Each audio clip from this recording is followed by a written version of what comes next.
ನದಿಗಳು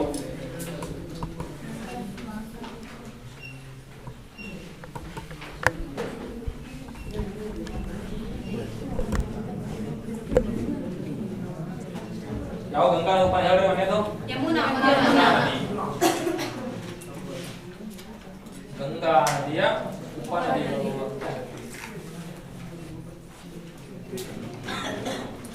ಮೊದಲಿಗೆ ಯಾವ ನದಿ ಯಮುನಾ ಬಗ್ಗೆ ನೋಡೋಣ ಮಾತ್ರ ಈಗ ಯಮುನಾ ನದಿ ಅಂತ ಹೇಳ್ತೀವಿ ಎಲ್ಲಿ ಉಗಮ ಆಗುತ್ತಿದ್ದು ಅಲ್ಲೇ ಅಲ್ಲೇ ಅಂದ್ರೆ ಅಲ್ಲೇ ಅಂದ್ರೆ ಎಲ್ಲಿ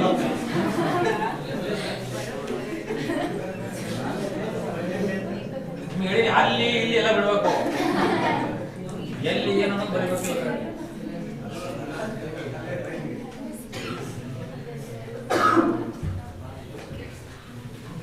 ಯಮುನಾ ನದಿ ಇದಕ್ಕೆ ಪುರಾಣಗಳಲ್ಲಿ ಜುಮ್ನಾ ಅಂತ ಹೇಳಿ ಕರೆದ್ರು ಏನಂತೇಳಿ ನೋಡ್ರಿ ಜಮುನಾ ಅಂದ್ರೆ ಅದು ಬ್ರಹ್ಮಪುತ್ರ ನದಿ ಜಮುನಾ ಅಂದ್ರ ಬ್ರಹ್ಮಪುತ್ರ ಜಮುನಾ ಅಂದ್ರ ಎರಡೂ ಪಟ್ಟ ಅಂದ್ರ ಎರಡು ಒಂದೇ ಇವು ಕ್ವಶನ್ ತಪ್ಪ ಮಾಡೋವಾಗ ಜಮುನಾ ಅಂದ್ರ ಬ್ರಹ್ಮಪುತ್ರ ಜಮುನಾ ಅಂದ್ರ ಯಮುನಾ ನೋಡಿ ಯಮುನಾ ನದಿ ಬಗ್ಗೆ ನೋಡಿದಾಗ ಇದು ಗಂಗಾ ನದಿಯ ಉಪನದಿಗಳಲ್ಲಿ ಅತ್ಯಂತ ಉದ್ದವಾದ ನದಿ ಇದು ಮತ್ತು ಅತ್ಯಂತ ದೊಡ್ಡ ನದಿ ಗಂಗಾ ನದಿಗೆ ಹಲವಾರು ಉಪನದಿಗಳದಾವ ಅತ್ಯಂತ ಉದ್ದ ಮತ್ತು ದೊಡ್ಡ ನದಿ ಯಾವುದಂದ್ರ ಯಮುನಾ ನದಿ ಅಂತಾನೆ ಹೇಳಬೇಕು ಇದು ಭಾರತ ದೇಶದ 4ನೇ ಉದ್ದವಾದ ನದಿ ಅಂತಾನೆ ಕರಿತೇವೆ 1ನೇ ಉದ್ದವಾದ ನದಿ ಅಂದ್ರೆ ಅದು ಗಂಗಾ ನದಿ 2ನೇ ಉದ್ದವಾದ ನದಿ ಅಂದ್ರೆ ಅದು ಗೋದಾವರಿ ನದಿ 3ನೇ ಉದ್ದವಾದ ನದಿ ಅಂದ್ರೆ ಅದು ಕೃಷ್ಣಾ ನದಿ 4ನೇ ಉದ್ದವಾದ ನದಿ ಅಂದ್ರೆ ಯಮುನಾ ನದಿ ಕ್ರಮವಾಗಿ ಬರೀರಿ ಅಂದ್ರೆ ಗೊತ್ತಿರಬೇಕು ಅದಕ್ಕೆ ದೇಶದ 4ನೇ ಉದ್ದವಾದ ನದಿ ಹೇಳಬೇಕು ಯಮುನಾ ಅಂತ ಹೇಳ್ತೀವಿ ಸರಿ ಹೀಗಿರತಕ್ಕಂತ ಯಮುನಾ ನದಿ ಬಗ್ಗೆ ನೋಡಿದಾಗ ಯಮುನಾ ನದಿ ಎಲ್ಲಿ ಉಗಮ ಆಗುತ್ತೆ ಅಂದ್ರೆ ಇದನ್ನು ಕೂಡ ಉತ್ತರಾಖಂಡ ರಾಜ್ಯದಲ್ಲೇ ಉಗಮ ಆಗ್ತದೆ ಉತ್ತರಾಖಂಡ ರಾಜ್ಯದ ಎಲ್ಲಿ ಅಂತ ಕೇಳಿದ್ರೆ ಉತ್ತರಾಖಂಡದ ಯಮುನೋತ್ರಿ ಎಂಬಲ್ಲಿ ಹುಟ್ಟುತ್ತದೆ ಯಮನೋತ್ರಿ ಅದು ಹುಟ್ಟಿದಲ್ಲಿ ಗಂಗೋತ್ರಿ ಅದು ಗಂಗೋತ್ರಿ ಇದು ಯಮುನೋತ್ರಿ ಉತ್ತರಾಖಂಡದ ಯಮುನೋತ್ರಿ ಎಂಬಲ್ಲಿ ಉಗಮಗೊಂಡು ಇಲ್ಲಿಂದ ದಕ್ಷಿಣಕ್ಕೆ ಮುಖ ಮಾಡಿ ಹರಿಯಾಣ ರಾಜ್ಯವನ್ನು ಪ್ರವೇಶ ಮಾಡುತ್ತದೆ ನಾಳೆ ನಿಮಗೆ ಹರಿಯಾಣದಲ್ಲಿ ಕೆಳಗಿನ ಯಾವ ನದಿ ಹರಿಯುತ್ತದೆ ಯಮುನಾ ಹರಿಯಾಣ ರಾಜ್ಯ ಮುಖಾಂತರದು ಇಲ್ಲಿಂದ ಪೂರ್ವಕ್ಕೆ ತಿರುಗಿ ಭಾರತ ದೇಶದ ರಾಜಧಾನಿ ದೆಹಲಿಯನ್ನು ಪ್ರವೇಶ ಮಾಡುತ್ತದೆ ನಾಳೆ ನಿಮಗೆ ದೆಹಲಿ ಯಾವ ನದಿ ಪಕ್ಕ ಅಂದ್ರೆ ಯಮುನಾ ದೆಹಲಿಯನ್ನು ಪ್ರವೇಶ ಮಾಡಿ ದೆಹಲಿ ಮುಖಾಂತರ ಮುಂದೆ ಉತ್ತರ ಪ್ರದೇಶಕ್ಕೆ ಹೋಗುತ್ತದೆ ಮುಂದೆ ಉತ್ತರ ಪ್ರದೇಶವನ್ನು ಪ್ರವೇಶ ಮಾಡಿ ಉತ್ತರ ಪ್ರದೇಶದ ಆಗ್ರಾದ ತಾಜ್ ಮಹಲ್ ಅಂತ ಹೇಳ್ಬೇಕು ಆಗ್ರಾದ ತಾಜ್ ಮಹಲ್ ಯಾವ ನದಿ ಪಕ್ಕ ಅಂದ್ರ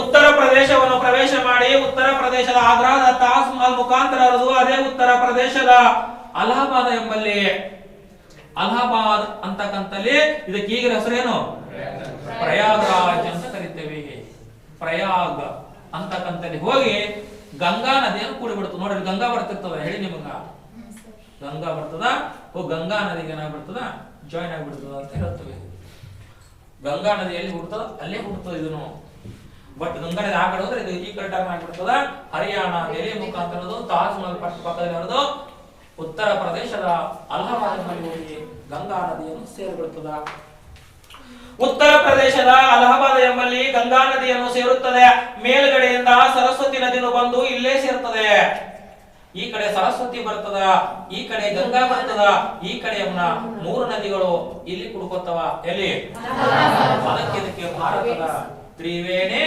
ಸಂಗಮ ಎನ್ನುವರು ಗೊತ್ತಿರಬೇಕು ಒಂದ್ಸಲ ಟಿಇಟಿ ಎಕ್ಸಾಮ್ ಅಲ್ಲಿ ಕ್ವಶನ್ ಕೇಳ್ಯಾರ ಟಿಇಟಿ ಅಲ್ಲಿ ಏನಂತ ಕೇಳ್ಯಾರ ಅಂದ್ರೆ ಉತ್ತರ ಪ್ರದೇಶದ ಅಲಹಾಬಾದಕ್ಕೆ ತ್ರಿವೇಣಿ ಸಂಗಮ ಎಂದು ಕರೆಯುತ್ತಾರೆ ಅಲ್ಲಿ ಕೆಳಗಿನ ಯಾವ ನದಿಗಳು ಸಂಗಮ ಆಗುತ್ತವೆ ಅಂದ್ರ ಈಗ ಮ್ಯಾಲ ಸರಸ್ವತಿ ಗಂಗಾ ಯಮುನಾ 3 ಸಂಗಮ ಅಥವಾ ಅದಕ್ಕಾಗಿ ಅದಕ್ಕೆ ಭಾರತದ ತ್ರಿವೇಣಿ ಸಂಗಮ ಎಂದು ಕರೆಯುತ್ತಾರೆ ಎಕ್ಸಾಮ್ ತುಂಬಾ ಸಲ ಕೇಳ್ಯಾರ ಮತ್ತೆ ಕೇಳಬಹುದು ಇದು ನೆನಪಿಟ್ಕೋಬೇಕು ಗಂಗಾ ಯಮುನಾ ಸರಸ್ವತಿ ನಿಮ್ 3 ಜನ ಫ್ರೆಂಡ್ ಅದಾರ ಗಂಗಾ ಯಮುನಾ ಸರಸ್ವತಿ ಅವ್ರ 3 ಜನ ಎಲ್ಲಿ ಅದಾರ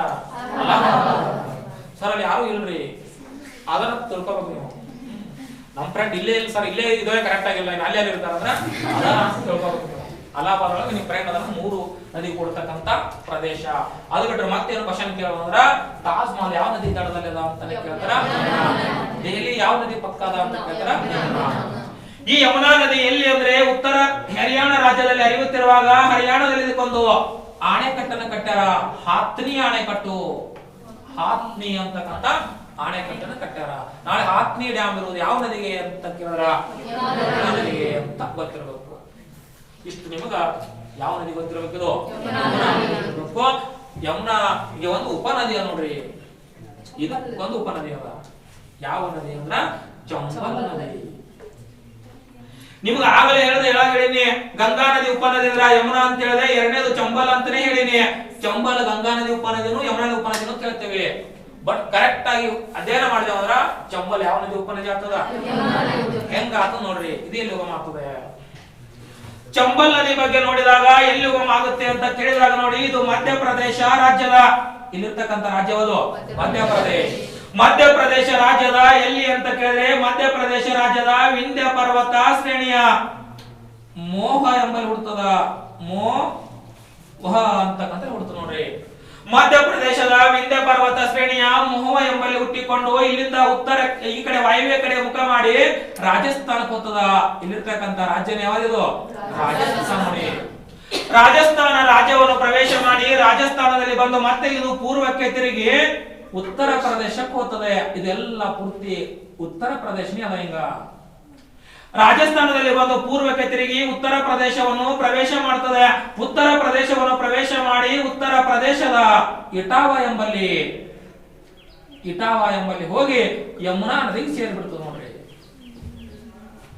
ಯಮುನಾ ಹೋಗಿ ಗಂಗಾ ನದಿಗೆ ಸೇರಿಬಿಡ್ತದ. ಹಾಗಾದ್ರ ಚಂಬಲ್ ಹೋಗಿ ಯಮುನಾ ನದಿ ಕೂಡ್ತಂದ್ರ ಚಂಬಲ್ ಯಾವ ನದಿ ಉಪನದಿ? ನಾಳೆ ಎಕ್ಸಾಮ್ ಅಲ್ಲಿ ಚಂಬಲ್ ಯಾವ ನದಿ ಉಪನದಿ ಅಂತ ಕೇಳಿ ಆಪ್ಷನ್ಸ್ ಒಳಗ ಗಂಗಾ ಅಂತನೂ ಕೊಡ್ತಾರ, ಮತ್ತ ಯಮುನಾ ಅಂತನೂ ಕೊಡ್ತಾರ. ಅವ ಏನ್ ಹಾಕೋರು ನೀವು? ಯಮುನಾ ಅಂತ ಹಾಕಬೇಕು. ಯಮುನಾ ಕೊಟ್ಟಿತ್ಲಂದ್ರ ಗಂಗಾ ಅಂತ ಹಾಕಬೇಕು. ಕ್ವಶನ್ ನೋಡಿ ಆನ್ಸರ್ ಮಾಡಬೇಕು. ಈ ತರ ಎಕ್ಸಾಮ್ ಅಲ್ಲಿ ಕೇಳಬಹುದು, ಕೇಳ್ಯಾರ ಹಿಂದೆ. ಸರಿ, ಈಗಿರ್ತಕ್ಕಂತ ಚಂಬಲ್ ನದಿ ಬಗ್ಗೆ ನೋಡಿದಾಗ ಚಂಬಲ್ ನದಿ ವಿಶೇಷತೆ ಏನು ಅಂತ ನೀವು ಕೇಳಿದ್ರೆ, ಚಂಬಲ್ ನದಿ ಮಧ್ಯಪ್ರದೇಶ ರಾಜ್ಯದಲ್ಲಿ ಹರಿಯುತ್ತಿರುವಾಗ ಇದಕ್ಕೊಂದು ಅಣೆಕಟ್ಟನ್ನು ಕಟ್ಟ್ಯಾರ. ಗಾಂಧಿ ಸಾಗರ ಅಣೆಕಟ್ಟು. ಗಾಂಧಿ ಸಾಗರ. ಇದೇ ಚಂಬಲ್ ನದಿಗೆ ರಾಜಸ್ಥಾನ ರಾಜ್ಯದಲ್ಲಿ ನೆಹರು ಸಾಗರ ಅಣೆಕಟ್ಟು ಕಟ್ಟ್ಯಾರ. ನೆಹರು ಸಾಗರ. ಅದೇ ರಾಜಸ್ಥಾನದಲ್ಲಿ ಇನ್ನೊಂದು ಅಣೆಕಟ್ಟು ಕಟ್ಟ್ಯಾರ, ರಾಣಾ ಪ್ರತಾಪ್ ಸಾಗರ ಅಣೆಕಟ್ಟು. ರಾಣಾ ಪ್ರತಾಪ ಸಾಗರ. ಇದು ಎಲ್ಲಿ ಅಂತ ಹೇಳ್ದ? ಮಧ್ಯಪ್ರದೇಶ. ಇದು ರಾಜಸ್ಥಾನ. ಇದನ್ನು ಈ ಮೂರು ಪ್ರಸಿದ್ಧ ಅಣೆಕಟ್ಟುಗಳು ಯಾವ ನದಿಗೆ ನಿರ್ಮಾಣ ಮಾಡ್ಯಾರ ಅಂದ್ರ ಚಂಬಲ್ ನದಿಗೆ. ಒಂದ್ಸಲ PSI ಎಕ್ಸಾಮ್ ಅಲ್ಲಿ ಒಂದೆರಡು ಸಲ ರಿಪೀಟ್ ಕ್ವಶನ್ ಕೇಳಿದ್ರು. ಏನ್ ಕೇಳ್ಯಾರ ನೋಡಿ, ಈ ಕೆಳಗಿನ ಯಾವ ಅಣೆಕಟ್ಟು ಚಂಬಲ್ ನದಿಗೆ ನಿರ್ಮಾಣ ಮಾಡಿಲ್ಲ ಅಂತ ಕೇಳಿ ಆಪ್ಷನ್ಸ್ ಅಲ್ಲಿ 3 ಕೊಟ್ಟು 4ನೇದು ಕೊಡ್ತಾರ ಇಂದಿರಾ ಸಾಗರ ಅಂತ ಕೊಟ್ಟು ಬಿಡ್ತಾರ. ಇಂದಿರಾ ಸಾಗರ ಯಾವಾಗ ಹಾಕ್ಬೇಕಿಲ್ಲಿ? ಈಗ ಹಾಕ್ತಿರಿ, ಯಾಕಂದ್ರೆ ಈಗ ಹೇಳಿನಲ್ಲಿ ಇಲ್ಲಿ. ಬಟ್ ಓದಿಲ್ಲ ಅಂದ್ರ ನೀವ್ ಹೆಂಗ್ ವಿಚಾರ ಮಾಡ್ತೀರಿ ನೋಡ್ರಿ. ಗಾಂಧೀಜಿ ರಾಜಕೀಯ ವ್ಯಕ್ತಿ, ನೆಹರು ರಾಜಕೀಯ ವ್ಯಕ್ತಿ, ಇಂದಿರಾ ಗಾಂಧಿ, ಇವು 3 ಕರೆಕ್ಟ್ ಅದಾವ, ಹಾಕ್ಬಿಡು. ಯಾವ್ದು ನೀವ್ ಹಿಂಗ ಹಾಕ್ತೀರಿ ಅಂತ ಕೊಡ್ತಾರ. ಬಟ್ ರಾಣೆ ಪ್ರತಾಪ್ ಸಾಗರ ಆನ್ಸರ್ ಯಾವುದು? ಇಂದಿರಾ ಸಾಗರ.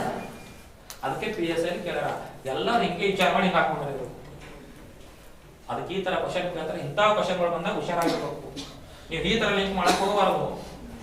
ಯಾಕಂದ್ರೆ ಕೆಲವರು ರಾಜಕೀಯ ಪ್ರಸಿದ್ಧ, ಗಾಂಧೀಜಿ ಪ್ರಸಿದ್ಧ, ನೆಹರು ಪ್ರಸಿದ್ಧ, ಇಂದಿರಾ ಗಾಂಧಿ, ರಾಣಾ ಪ್ರತಾಪ್ ಎಲ್ಲೇ ಒಂದ್ ಕಡೆ ಇದ್ದ, ಅವನ್ಯಾಕ ಹೆಸರು ಇಡ್ತಾರ? ಈ ತರ ವಿಚಾರ ಮಾಡ್ತಿಲ್ಲ. ರಾಜಸ್ಥಾನ ಅಂದ್ರೆ ರಾಣಾ ಪ್ರತಾಪ್ ಸಿಂಗ್ ಪ್ರಸಿದ್ಧ ಆಗಿರ್ತಕ್ಕಂಥ ವ್ಯಕ್ತಿ ಈತ. ಅದಕ್ಕೆ ರಾಣಾ ಪ್ರತಾಪ್ ಸಾಗರ ರಾಜಸ್ಥಾನ ಒಳಗದ ಅಂತ ಹೇಳ್ತೀವಿ. ಎಲ್ಲ ಅಣೆಕಟ್ಟನ್ನು ಒಂದುಗೂಡಿಸಿ ಚಂಬಲ್ ಯೋಜನೆ ಅಂತ ಕರೀತಾರ. ಯಾವ ಯೋಜನೆ? ಪ್ಲಾನ್ ಅಂತ ಹೇಳ್ತೀವಿ. ಚಂಬಲ್ ಯೋಜನೆ ಅಂತ ಅಥವಾ ಪ್ಲಾನ್ ಅಂತ ಕರಿತೀವಿ. ಈ ಯೋಜನೆಯ ಮುಖ್ಯ ಉದ್ದೇಶ ಮಣ್ಣಿನ ಸವಕಳಿ ತಡೆಗಟ್ಟುವುದು. ಇದು ಎಕ್ಸಾಮ್ಗೆ ಯಾರ? ಈ ಕೆಳಗಿನ ಯಾವ ಯೋಜನೆ ಭಾರತದಲ್ಲಿ ಮಣ್ಣಿನ ಸವಕಳಿ ತಡೆಗಟ್ಟಬೇಕಂತೇಳಿ ನಿರ್ಮಾಣ ಮಾಡ್ಯಾರ ಅಂದ್ರೆ ಚಂಬಲ್ ಯೋಜನೆ. ನದಿ ನೋಡ್ರಿ, ಎಲ್ಲ ಕೆಳಗೆ ಬಂದ್ರೆ ಮ್ಯಾಲ ಹೋಗ್ತದ. ಅದಕ್ಕೆ ಭಾರತದಲ್ಲಿ ಉತ್ತರಕ್ಕೆ ಮುಖ ಮಾಡಿರುವ ನದಿ ಅಂದ್ರೆ ಚಂಪಾ ನದಿ. ಮೊದಲು ವಾಯುವ್ಯಕ್ಕೆ ಹರಿದು ಮತ್ತೆ ದಿಶಾಂತರ ಅದಕ್ಕೆ ದೇಶದಲ್ಲಿ ವಿರುದ್ಧವಾಗಿ ಹರಿತಕ್ಕಂಥ ನದಿ ಅಂದ್ರೆ ಚಂಪಾ ನದಿ. ಅದಕ್ಕೆ ಇದರ ಮಣ್ಣು ಹರ್ಕೊಂಡು ಮ್ಯಾಗ ಹೋಗ್ಬಾರ್ದು ಅಂತೇಳಿ ಮಣ್ಣಿನ ಸವಕಳಿಗೆ ತಡೆಗಟ್ಟ ಆಣೆಕಟ್ಟು ಕಟ್ಟರ. ಆಣೆಕಟ್ಟಿನ ನೀರು ಸ್ಟಾಕ್ ಮಣ್ಣು ಸಂಗ್ರಹ ಆಗಬೇಕು. ಅದಕ್ಕಾಗಿ ನಿಮ್ಗ ಯಾವ ನದಿ ಗೊತ್ತಿರಬೇಕು?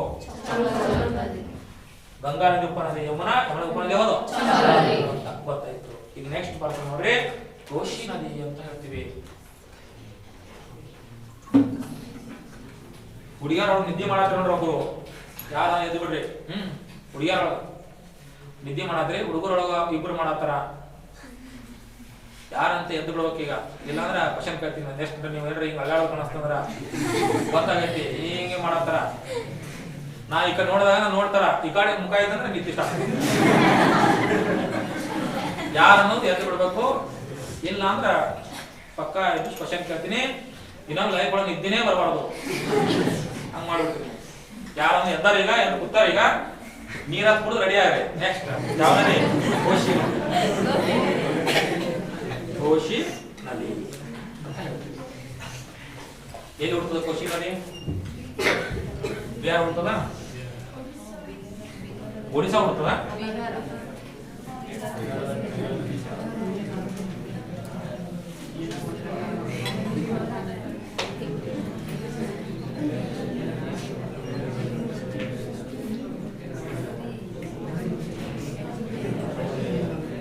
ಕೋಶಿ ನದಿ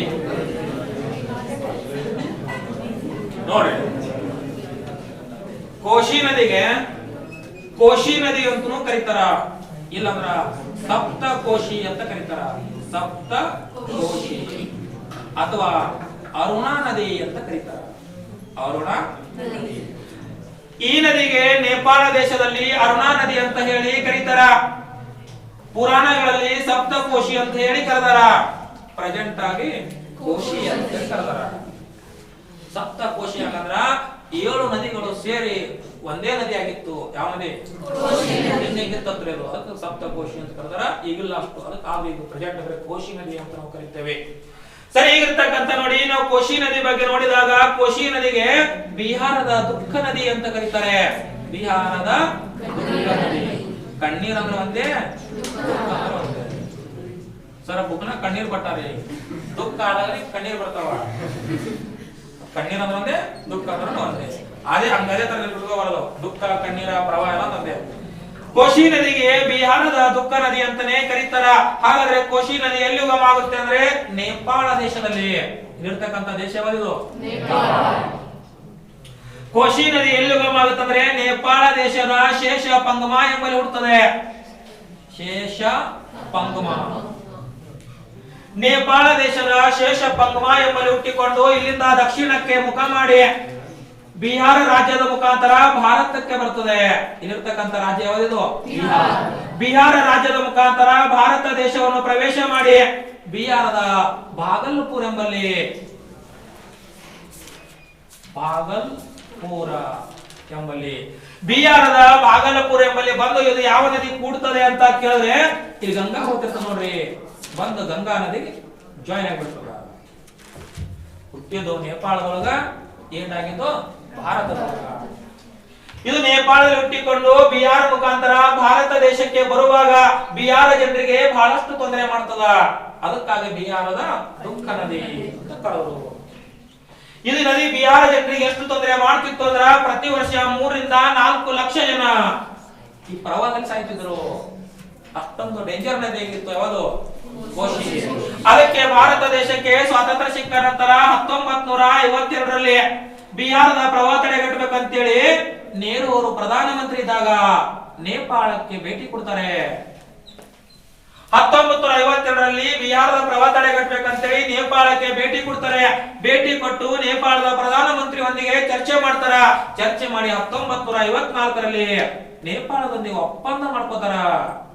ಏನಂತ ಒಪ್ಪಂದ ಮಾಡ್ಕೋತಾರ ಅಂತ ಕೇಳಿದ್ರ, ನಿಮ್ಮ ದೇಶದಲ್ಲಿ ಹುಟ್ಟತಕ್ಕಂತ ನದಿ ಬಂದು ನಮಗೇನ್ ಮಾಡತ್ತದ? ಇದಕ್ಕ ಇಬ್ರು ಸೇರ್ಕೊಂಡ್ರೆ ಒಂದು ಪರಿಹಾರವನ್ನು ಕಂಡುಹಿಡಿಯಬೇಕು.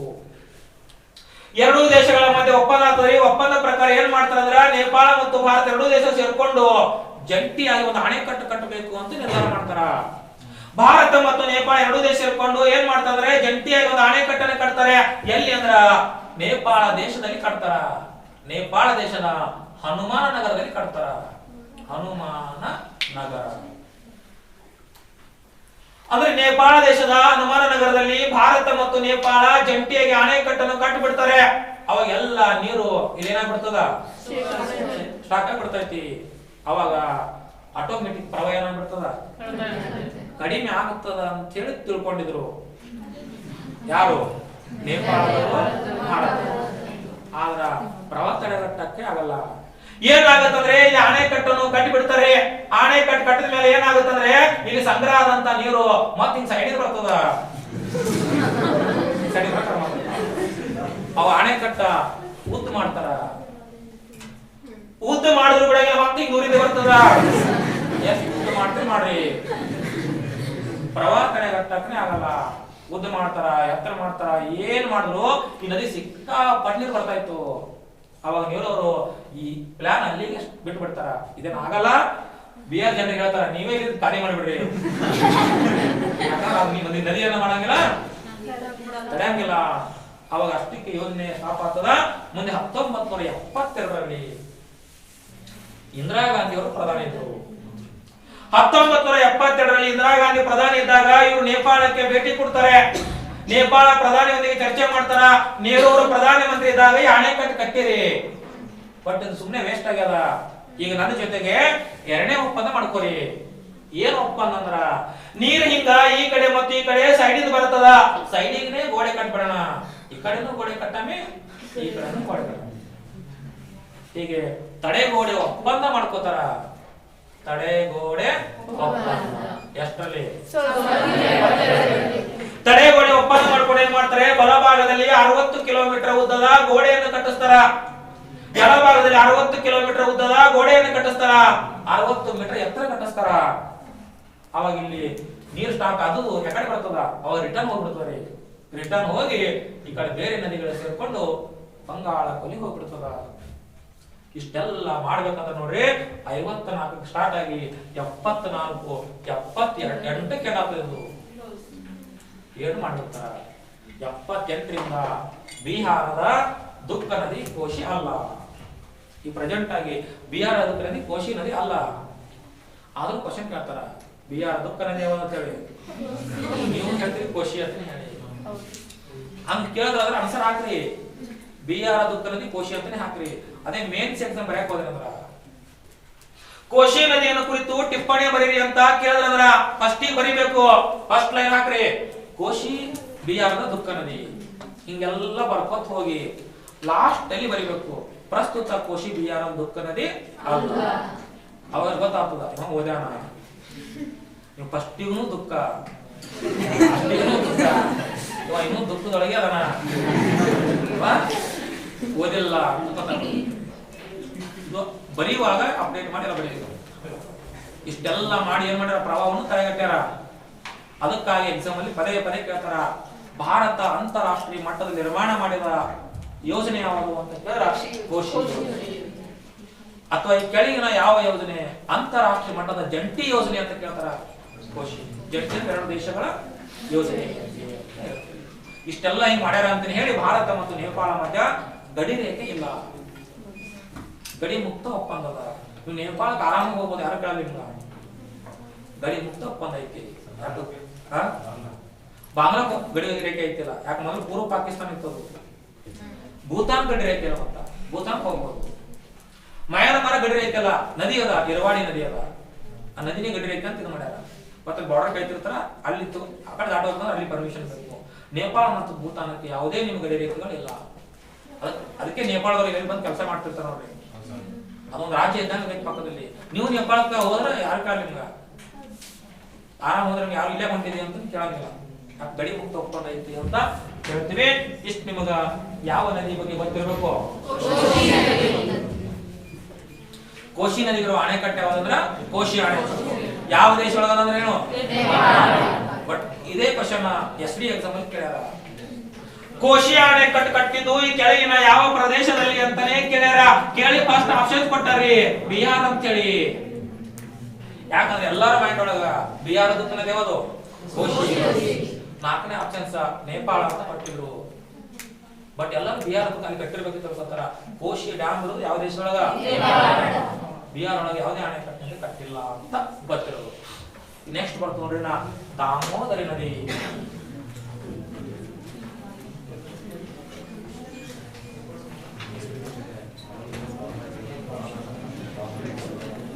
ದಾಮೋದರಿ ದಾಮೋದರಿ ಅಂತಾನೆ ಹೇಳ್ಬೇಕು. ಯಾಕಂದ್ರೆ ಹುಡುಗಿಯರ ಹೆಸರು ಕೇಳಿದ್ರಿ ನೀವು. ದಾಮೋದರ ಅಂದ್ರೆ ಹುಡುಗ, ದಾಮೋದರಿ ಅಂದ್ರೆ ಹುಡುಗಿ. ಎಲ್ಲಿ ಹುಡುಗ ದಾಮೋದರ ನದಿ? ಪಶ್ಚಿಮ ಬಂಗಾಳ.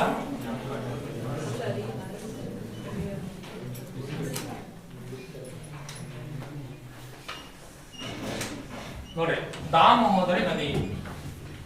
ದಾಮೋದರಿ ನದಿಯ ವಿಶೇಷತೆ ಏನಂದ್ರ ದಾಮೋದರಿ ನದಿಗೆ ಪಶ್ಚಿಮ ಬಂಗಾಳದ ದುಃಖ ನದಿ ಅಂತಾನೆ ಕರೀತಾರೆ. ನಾಳೆ ಪಶ್ಚಿಮ ಬಂಗಾಳದ ದುಃಖ ನದಿ ಯಾವುದು ಅಂತ ಕೇಳಿದ್ರ ಯಾವ್ದು ಹೇಳ್ಬೇಕು ನೀವು? ದಾಮೋದರಿ ನದಿ. ಪಶ್ಚಿಮ ಬಂಗಾಳದ ದುಃಖ ನದಿಯಂದು ದಾಮೋದರಿ ನದಿಯನ್ನು ಕರೆಯುತ್ತಾರೆ. ಎಲ್ಲಿ ಉಗಮ ಆಗುತ್ತೆ ಅಂದ್ರೆ ನೋಡಿ, ಇದು ಜಾರ್ಖಂಡದಲ್ಲಿ ಉಗಮ ಆಗ್ತದೆ. ಜಾರ್ಖಂಡ ರಾಜ್ಯದ ಎಲ್ಲಿ ಅಂದ್ರೆ ಛೋಟಾ ನಾಗ್ಪುರ ಪ್ರಸ್ಥಭೂಮಿ. ಛೋಟಾ ನಾಗ್ಪುರ ಪ್ರಸ್ಥಭೂಮಿಯ ಥೋರಿ ಎಂಬಲ್ಲಿ ಹುಡುತ್ತದೆ. ಥೋರಿ ಅಂತಕ್ಕಂಥ ಪ್ರದೇಶ ಜಾರ್ಖಂಡದ ಛೋಟಾ ನಾಗ್ಪುರ ಪ್ರಸ್ಥಭೂಮಿಯ ಥೋರಿ ಎಂಬಲ್ಲಿ ಹುಟ್ಟಿಕೊಂಡು ಇಲ್ಲಿಂದ ಪೂರ್ವಕ್ಕೆ ಮುಖ ಮಾಡಿ ಪಶ್ಚಿಮ ಬಂಗಾಳಕ್ಕೆ ಬರ್ತದ. ಇಲ್ಲಿರ್ತಕ್ಕಂಥ ರಾಜ್ಯ ಯಾವ್ದಿದಲ್ಲ ಪಶ್ಚಿಮ ಬಂಗಾಳ ಐತಿ. ಪಶ್ಚಿಮ ಬಂಗಾಳವನ್ನು ಪ್ರವೇಶ ಮಾಡುವಾಗ ಪಶ್ಚಿಮ ಬಂಗಾಳ ಜನರಿಗೆ ಹಾನಿ ಮಾಡ್ತದ. ಅದಕ್ಕಾಗಿ ಪಶ್ಚಿಮ ಬಂಗಾಳದ ದುಃಖ ನದಿ. ಪಶ್ಚಿಮ ಬಂಗಾಳವನ್ನು ಪ್ರವೇಶ ಮಾಡಿ ಪಶ್ಚಿಮ ಬಂಗಾಳದ ಫಾಲ್ತಾ ಎಂಬಲ್ಲಿ ಬಂದು, ಫಾಲ್ತಾ ಅಂತಕ್ಕಂತ ಬಂದು ಇದು ಹುಗ್ಲಿ ನದಿಗೆ ಸೇರಿ ಬಿಡ್ತದ. ನಿಮ್ಗೆ ಹೇಳಿ, ಗಂಗಾ ನದಿ ಪಶ್ಚಿಮ ಬಂದ ಏನಾಗ್ತದ, ಒಂದು ಹುಗ್ಲಿ ಆಗುತ್ತದೆ, ಪದ್ಮ ಬಂದು ಇದು ಹುಗ್ಲಿ ನದಿಗೆ ಸೇರಿ ಬಿಡ್ತದೆ ನೋಡ್ರಿ. ಹಾಗಾದ್ರ ದಾಮೋದರ ಯಾವ ನದಿ ಉಪನದಿ ಅಂತ ಹೇಳ್ಬೇಕು ನೀವು? ಹುಗ್ಲಿ ನದಿ ಉಪನದಿ. ಹುಗ್ಲಿ ಯಾವ ನದಿಯ ಒಂದು ಶಾಖೆ ಅಂದ್ರ ಗಂಗಾ ನದಿಯ ಶಾಖೆ. ಈ ತರ ಗೊತ್ತಿರಬೇಕು. ಸರಿ, ಜಾರ್ಖಂಡದಲ್ಲಿ ಹುಟ್ಟಿಕೊಂಡು ಪಶ್ಚಿಮ ಬಂಗಾಳದಲ್ಲಿ ಬಂದು ಹುಗ್ಲಿ ನದಿಯನ್ನು ಸೇರುತ್ತದೆ ಅಂತಾನೆ ಹೇಳ್ತೇವೆ. ಆದ್ರೆ ಏನಾಗಿದೆ ಅಂದ್ರೆ ಇದನ್ನು ಕೂಡ ಪಶ್ಚಿಮ ಬಂಗಾಳಕ್ಕೆ ಹೆಚ್ಚು ಪ್ರಮಾಣದಲ್ಲಿ ಹಾನಿ ಮಾಡ್ತದೆ. ಅದಕ್ಕಾಗಿ ಪಶ್ಚಿಮ ಬಂಗಾಳದ ಪ್ರವಾಹ ತಡೆಗಟ್ಟಬೇಕಂತ ಹೇಳಿ ಸ್ವತಂತ್ರ ಭಾರತದ ಮೊದಲ ಯೋಜನೆ ಹಾಕೊಂಡ್ರು. ಯಾವ ಯೋಜನೆ? ದಾಮೋದರ ಯೋಜನೆ. ಎಷ್ಟೋ ಸಲ ಎಕ್ಸಾಮ್ ಅಲ್ಲಿ ಕೇಳ್ಯಾರ, ಸ್ವತಂತ್ರ ಭಾರತದ ಮೊಟ್ಟ ಮೊದಲ ಯೋಜನೆ ಯಾವ್ದಂದ್ರ ದಾಮೋದರ. ಭಾರತಕ್ಕೆ ಸ್ವತಂತ್ರ ಸಿಕ್ಕ ಮೇಲೆ ಫಸ್ಟ್ ಹಾಕೊಂಡ ಯೋಜನೆ ದಾಮೋದರ ಯೋಜನೆ. ಎಷ್ಟಲ್ಲ 1948ರಲ್ಲಿ ಹಾಕ್ಬಿಟ್ರು. ಯಾಕಂದ್ರೆ ಅಷ್ಟು ಅರ್ಜೆಂಟ್ ಆಗಿನೇ ಇತ್ತು. ಪಶ್ಚಿಮ ಬಂಗಾಳ ಹೆಚ್ಚು ಜನಸಾಂದ್ರತೆ ಆಗಿರ್ತಕ್ಕಂತ ನಗರ ಆಗಿತ್ತು. ಸಿಕ್ಕಾಪಟ್ಟಿ ನದಿಯು ತೊಂದರೆ ಮಾಡ್ತಿತ್ತಲ್ಲಿ. ಅದಕ್ಕೆ ಹೆಂಗರೆ ಮಾಡಿ ಪಶ್ಚಿಮ ಬಂಗಾಳ ಪ್ರವಾಹ ತಡೆಗಟ್ಟಬೇಕಂತೇಳಿ ದಾಮೋದರ ಯೋಜನೆಯನ್ನು ಹಾಕೋತಾರ. ಆದ್ರೆ ಈ ಯೋಜನೆ ವಿಫಲ ಆಗ್ತದ. ಸ್ವತಂತ್ರ ಭಾರತ ಯೋಜನೆ ಹಾಕೊಂಡು ಏನ್ ಮಾಡ್ತಾರೆ, ಜಾರ್ಖಂಡ್ ಮತ್ತು ಪಶ್ಚಿಮ ಬಂಗಾಳ ಮಧ್ಯದಲ್ಲಿ ದಾಮೋದರ ಅಣೆಕಟ್ಟನ್ನು ಕಟ್ತಾರೆ. ದಾಮೋದರ ಅಣೆಕಟ್ಟು ಕಟ್ಟಿದ್ರ ಪ್ರವಾಹ ತಡೆಗಟ್ಟಕನೇ ಆಗಲ್ಲ. ಅವಾಗ ಅಣೆಕಟ್ಟ ಉದ್ದ ಮಾಡ್ತಾರ, ಎತ್ತರ ಮಾಡ್ತಾರ, ಏನ್ ಮಾಡಿದ್ರು ಕೂಡ ಈ ನೀರೇ ಕಂಟ್ರೋಲ್ ಆಗಲ್ಲ. ಯಾವ ನದಿದು? ಅವಾಗ ನೆಹರು ಏನ್ ಮಾಡ್ತಾರ, ಭಾರತ ದೇಶದಲ್ಲಿ ಇಂಜಿನಿಯರ್ಗಳ ಸಭೆ ಕರೀತಾರ. ಇಷ್ಟೆಲ್ಲ ನೀವು ಕಟ್ಲತ್ತೀರಿ, ಪ್ರವಾಹ ತಡೆಗಟ್ಟಲಾಗಿರಲ್ಲ, ಏನಾರೇ ಮಾಡ್ಲತ್ತೀರಿ ಅಂತ ನೀವು ಕೇಳ್ತಾರ. ಯಾರಿಗೆ? ಅವ್ರು ಹೇಳ್ತಾರ, ನಮ್ ಪ್ರಯತ್ನ ಮಾಡಾತೀವಿ, ಎತ್ತರ ಮಾಡೇವಿ, ಉದ್ದ ಮಾಡೇವಿ, ಅದು ನಿಲ್ಲಿಕಂದ್ರೆ ನಾವ್ ಏನ್ ಮಾಡ್ಬೇಕು? ಅವ್ರು ಏನ್ ಹೇಳ್ತಾರ, ಬ್ಯಾರೆ ಪ್ಲಾನ್ಗಳು ಮಾಡ್ರಿ. ಬರೀ ಕಟ್ಟೋದು ಎತ್ತರ ಮಾಡದೇ ಮಾಡಿದ್ರ ಪ್ರವಾಹ ಕಡಿತೇವೆ.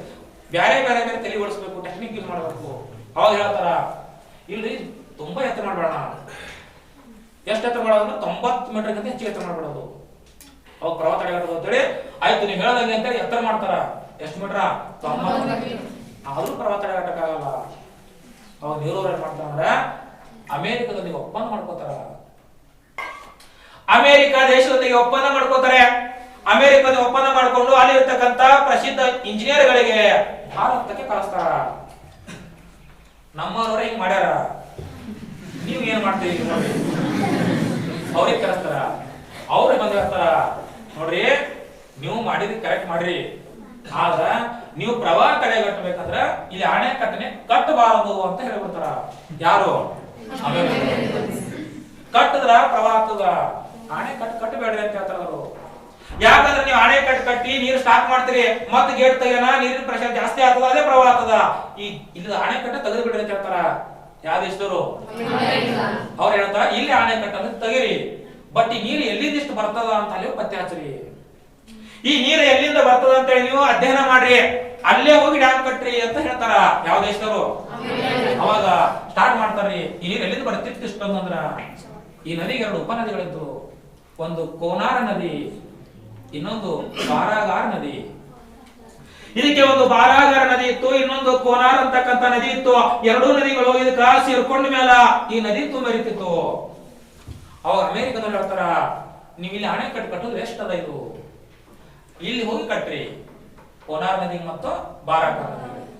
ಇದಕ್ಕೆ 2 ಅಣೆಕಟ್ಟುಗಳನ್ನು ಕಟ್ರಿ, ಇದಕ್ಕೆ 2 ಅಣೆಕಟ್ಟುಗಳನ್ನು ಕಟ್ರಿ, ಎಲ್ಲಾ ನೀರು ಇಲ್ಲೇ ಸ್ಟಾಕ್ ಆಗ್ಬಿಡ್ತದ. ಆಟೋಮೆಟಿಕ್ ನೀರು ಕಡಿಮೆ ಆಗ್ತದ. ಪರವ ಏನ್ ಮಾಡ್ಬೋದು ನೀವು ತಡೆ ಕಟ್ಟಬಹುದು ಅಂತ ಯಾವ ದೇಶ ಹೇಳ್ಬಿಡ್ತಾರ. ಅವ್ರು ಹೇಳೋದನ್ನು ಕಟ್ಟಿ ಬಿಡ್ತಾರೆ. ಅವ್ರು ಹೇಳಿದಂಗ ಇಲ್ಲಿ 2 ಅಣೆಕಟ್ಟು ಕಟ್ತಾರ, ಇಲ್ಲಿ 2 ಅಣೆಕಟ್ಟು ಕಟ್ತಾರ, ಎಲ್ಲಾ 4 ಅಣೆಕಟ್ಟು ಕಟ್ತಾರ. ಆದ್ರೂ ಪ್ರವಾಹ ತಡೆ ಕಟ್ಟಕ್ ಸಾಧ್ಯ ಆಗಲ್ಲ ನೋಡ್ರಿ. ಇವ್ರು ಹೇಳಿದ್ರು ಏನಾಗುತ್ತದೆ, ಎಲ್ಲಾ ಡ್ಯಾಮ್ಗಳು ಫುಲ್ ಆಗ್ಬಿಡ್ತಾವ, ಮತ್ತ ಗೇಟ್ ಏನ್ ಮಾಡ್ಬೇಕ್ರಿ ತೆಗಿಬೇಕು, ಮತ್ತೆ ಏನಾಗ್ತದ ಪ್ರವಾಹ. ಅವಾಗ ಇವ್ರು ಹಿಂಗ್ ಹೇಳ್ಕೊಟ್ಟಾಗ ಇವ್ರು ಕಟ್ಟಿದ್ರು, ಮತ್ತ ಪ್ರವಾಹ ಏನಾಯ್ತು ಸ್ಟಾರ್ಟ್ ಆಯ್ತು. ಅವಾಗ ಅಮೆರಿಕದವರು ಗಾಬರಿ ಆಗ್ಬೇಡ್ರಿ, ಇನ್ನೊಂದು ಪ್ಲಾನ್ ಹೇಳ್ತಾರೆ. ಏನ್ ಪ್ಲಾನ್ ಅಂತಂದ್ರ ನೀವ್ ಏನ್ ಮಾಡ್ರಿ ಅಂತ ಕೇಳಿದಾಗ ಇಲ್ಲಿ 2 ಅಣೆಕಟ್ಟುಗಳನ್ನ ಕಟ್ಟಿರಿ, ಈ ಅಣೆಕಟ್ಟುಗಳಿಗೆ ಕಾಲುವೆಗಳು ಮಾಡ್ರಿ. ಇದಕ್ಕೆ 2 ಕಾಲುವೆಗಳು, ಇದಕ್ಕೆ 2 ಕಾಲುವೆಗಳು, ಈ 4 ಕಾಲುವೆಗಳು ಬಂಗಾಳ ಕೊಲ್ಲಿ ಕುಡಿಸ್ರಿ. ಈ ಕಡೆ 4 ಕಾಲುವೆ ಮಾಡ್ರಿ, ಈ ಕಾಲುವೆ ಗಂಗಾ ನದಿಗೆ ಸೇರಿಸ್ಬಿಡ್ರಿ. ಈ ಡ್ಯಾಮ್ಗಳು ಫುಲ್ ಆದಂದ್ರ ಈ ನೀರನ್ನು ಈ ನದಿಗೆ ಬಿಡಕ್ ಹೋಗ್ಬೇಡ್ರಿ, ಈ ಕಾಲುವೆಗಳಿಗೆ ಬಿಟ್ಬಿಡ್ರಿ. ಅವ ಆಟೋಮೆಟಿಕ್ ನೀರು ಕಡಿಮೆ ಆಗ್ತದ ಅಂತೇಳಿ 2ನೇ ಹಂತದ ಪ್ಲಾನ್ ಹೇಳ್ಕೊಡ್ತಾರ ಯಾವ ದೇಶದವರು. ಅವ್ರು ಹೇಳಿದಂಗ 8 ಕೆನಾಲ್ ಮಾಡ್ಬಿಡ್ತಾರ, ಮಾಡಿ ಅಣೆಕಟ್ಟು ತುಂಬ್ಯಾಗ ಈ ನೀರಲ್ಲಿ ಈ ಕಡೆ ಬಿಡಕ್ಕೆ ಸ್ಟಾರ್ಟ್ ಮಾಡ್ಬಿಡ್ತಾರ. ಅವಾಗ ಆಟೋಮೆಟಿಕ್ ಈ ನದಿ ನೀರು ಕಡಿಮೆ ಆಗ್ಬಿಡ್ತದ. ಅವಾಗ ಪ್ರವಾಹ ಏನಾಯ್ತಲ್ಲಿ ಕಡಿಮೆ. ಹಿಂಗೆಲ್ಲ ಮಾಡ್ರಿ ಅಂತ ಹೇಳಿಕೊಟ್ಟವ್ರು ಯಾರು? ಅದಕ್ಕಾಗಿ ಅಮೆರಿಕದ ಟೆನ್ನಿಸಿ ಮಾದರಿ ಯೋಜನೆ ಅಂತ ಕರೀತಾರ. ಅಮೆರಿಕದ ಟೆನ್ನಿಸಿ ಮಾದರಿ ಯೋಜನೆ ಅಂತ ಕರೀತಾರ. ಇಷ್ಟೆಲ್ಲ ಸುಮ್ಮನೆ ಎಕ್ಸಾಮ್ ಅಲ್ಲಿಕತ್ತಾರ. ಈ ಕೆಳಗಿನ ಯಾವ ಯೋಜನೆಯನ್ನು ಅಮೆರಿಕದೊಂದಿಗೆ ಜಂಟಿಯಾಗಿ ನಿರ್ಮಿಸಲಾಗಿದೆ ಅಂದ್ರೆ ಅವ್ರ ಸಹಾಯ ತಗೊಂಡು ನಿರ್ಮಿಸಲಾಗಿದೆ ಅಂತ ಎಕ್ಸಾಮ್ ಕೇಳ್ಯಾರ. ಅವ್ರು ಏನ್ ಸಹಾಯ ಮಾಡೋದು ಹಿಂಗೆಲ್ಲ ಹೇಳ್ಕೊಟ್ರು. ಬಟ್ ಅವರೇ ಶಾಣೆ ಇದ್ರೇನು ನಮ್ಗಿಂತ ಅಂದ್ರ, ನಮ್ಮಲ್ಲಿ ಜಾಣರಿದ್ರು ಸರ್ ವಿಶ್ವೇಶ್ವರನವರು. ಬಟ್ ಅವ್ರು ಈ ಅಣೆಕಟ್ಟು ಕಟ್ಟ ಇರ್ಲಿಲ್ಲ. ಈಗ ನಿಜಗಳದ ಮನ್ಯಾಗ ಕೂತೆ ಗಾಡಿ ಕಟ್ತಾರ, ಮನ್ಯಾಗ ಕೂತೆ ಬ್ರಿಡ್ಜ್ ಕಟ್ತಾರಿಲ್ಲ.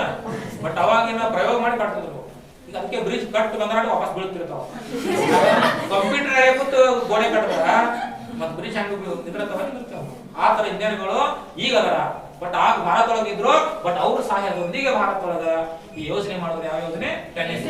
ಅದಕ್ಕಾಗಿ ಕೆಳಗಿನ ಯಾವ ಯೋಜನೆ ಅಮೆರಿಕದ ಸಹಾಯದಲ್ಲಿ ನಿರ್ಮಿಸಲಾಗಿದೆ ಅಂದ್ರೆ ಟೆನ್ನಿಸಿ ಯೋಜನೆ ಅಂತ ಗೊತ್ತಿರಬೇಕು. ದಾಮೋದರ ಯೋಜನೆ ಅಂತ ಕರೀತಾರ, ಟೆನ್ನಿಸಿ ಮಾದರಿ ಯೋಜನೆ ಅಂತ ಕರೀತಾರೆ. ಇಷ್ಟೆಲ್ಲ ಮಾಡಿ ಪಶ್ಚಿಮ ಬಂಗಾಳ ಪ್ರವಾಹವನ್ನು ತಡೆಗಟ್ಟಾರ. ಪ್ರಸ್ತುತ ದಾಮೋದರ ನದಿ ಪಶ್ಚಿಮ ಬಂಗಾಳದ ದುಃಖ ನದಿ ಅಲ್ಲ. ಆದ್ರೂ ಎಕ್ಸಾಮ್ ಕೇಳ್ತಾರ, ಪಶ್ಚಿಮ ಬಂಗಾಳದ ದುಃಖ ನದಿ ಯಾವುದು ಹಾಕ್ತಿರಿ? ಹಾಕ್ರಿ. ಮತ್ ಮೇನ್ಸ್ ಎಕ್ಸಾಮ್ ಬರೆಯಕ್ ಹೋದ್ರೆ ಫಸ್ಟ್ ಹಿಂಗೆಲ್ಲ ಬರಿಬೇಕು, ಲಾಸ್ಟಿಗೆ ಪ್ರಸ್ತುತ ದುಃಖ ನದಿ ಅಲ್ಲ. ಅವಾಗ ಈಗ ಉದಾಹರಣೆ ಅನಿಸ್ತೈತಿ. ಇಷ್ಟೆಲ್ಲ ಹಿಂಗ್ ಚಿತ್ರ ತೆಗೆದು ಬಿಡಿಸ್ಬಿಟ್ರೆ ಗೊತ್ತಾಗ್ಬೇಕು. ಇಷ್ಟು ನಿಮ್ಗ ಯಾವ ನದಿ ಗೊತ್ತಿರ್ಬೇಕು? ಗೊತ್ತಿರ್ಬೇಕು. ಇವು 4 ನದಿಗಳು ಪರ್ಫೆಕ್ಟ್ ಆಗಿ ಉಪನದಿಗಳು ಅಂತ ಗೊತ್ತಿರ್ಬೇಕು. ಇದು ಬಿಟ್ರೆ ಮತ್ತೊಂದು ಬರ್ತದ, ಸೋನಾ ನದಿ ಅಂತ ಬರ್ತದ.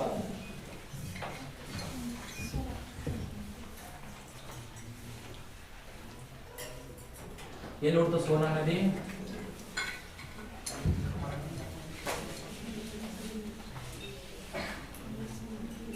ಸೋನಾ ನದಿ. ಈ ಸೋನಾ ನದಿ ಎಲ್ಲಿ ಉಗಮ ಆಗುತ್ತೆ ಅಂದ್ರೆ ನೋಡಿ, ಎಲ್ಲಿ ಉಗಮ ಆಗುತ್ತೆ ಅಂದ್ರೆ ಜಾರ್ಖಂಡದಲ್ಲಿ, ಛತ್ತೀಸ್ಗಢ ರಾಜ್ಯದಲ್ಲಿ ಉಗಮ ಆಗ್ತದೆ. ಛತ್ತೀಸ್ಗಢ ರಾಜ್ಯ ಹುಟ್ಟಿಕೊಂಡು ಈ ಕಡೆ ತಿರುಗಿ ಜಾರ್ಖಂಡಕ್ಕೆ ಹೋಗ್ತದೆ. ಜಾರ್ಖಂಡದಿಂದ ಮೇಲೆ ಉತ್ತರಕ್ಕೆ ತಿರುಗಿ ಉತ್ತರ ಪ್ರದೇಶಕ್ಕೆ ಹೋಗ್ತದ. ಉತ್ತರ ಪ್ರದೇಶದಲ್ಲಿ ಮತ್ತೆ ಟರ್ನ್ ಆಗಿ ಬಿಹಾರ್ ಬರ್ತದ. ಬಿಹಾರದಲ್ಲಿ ಬಂದು ಬಿಹಾರದ ಪಾಟ್ನಾ ಎಂಬಲ್ಲಿ ಗಂಗಾ ನದಿಗೆ ಸೇರಿಬಿಡ್ತದ. ಯಾವ ನದಿ? ಸೋನಾ.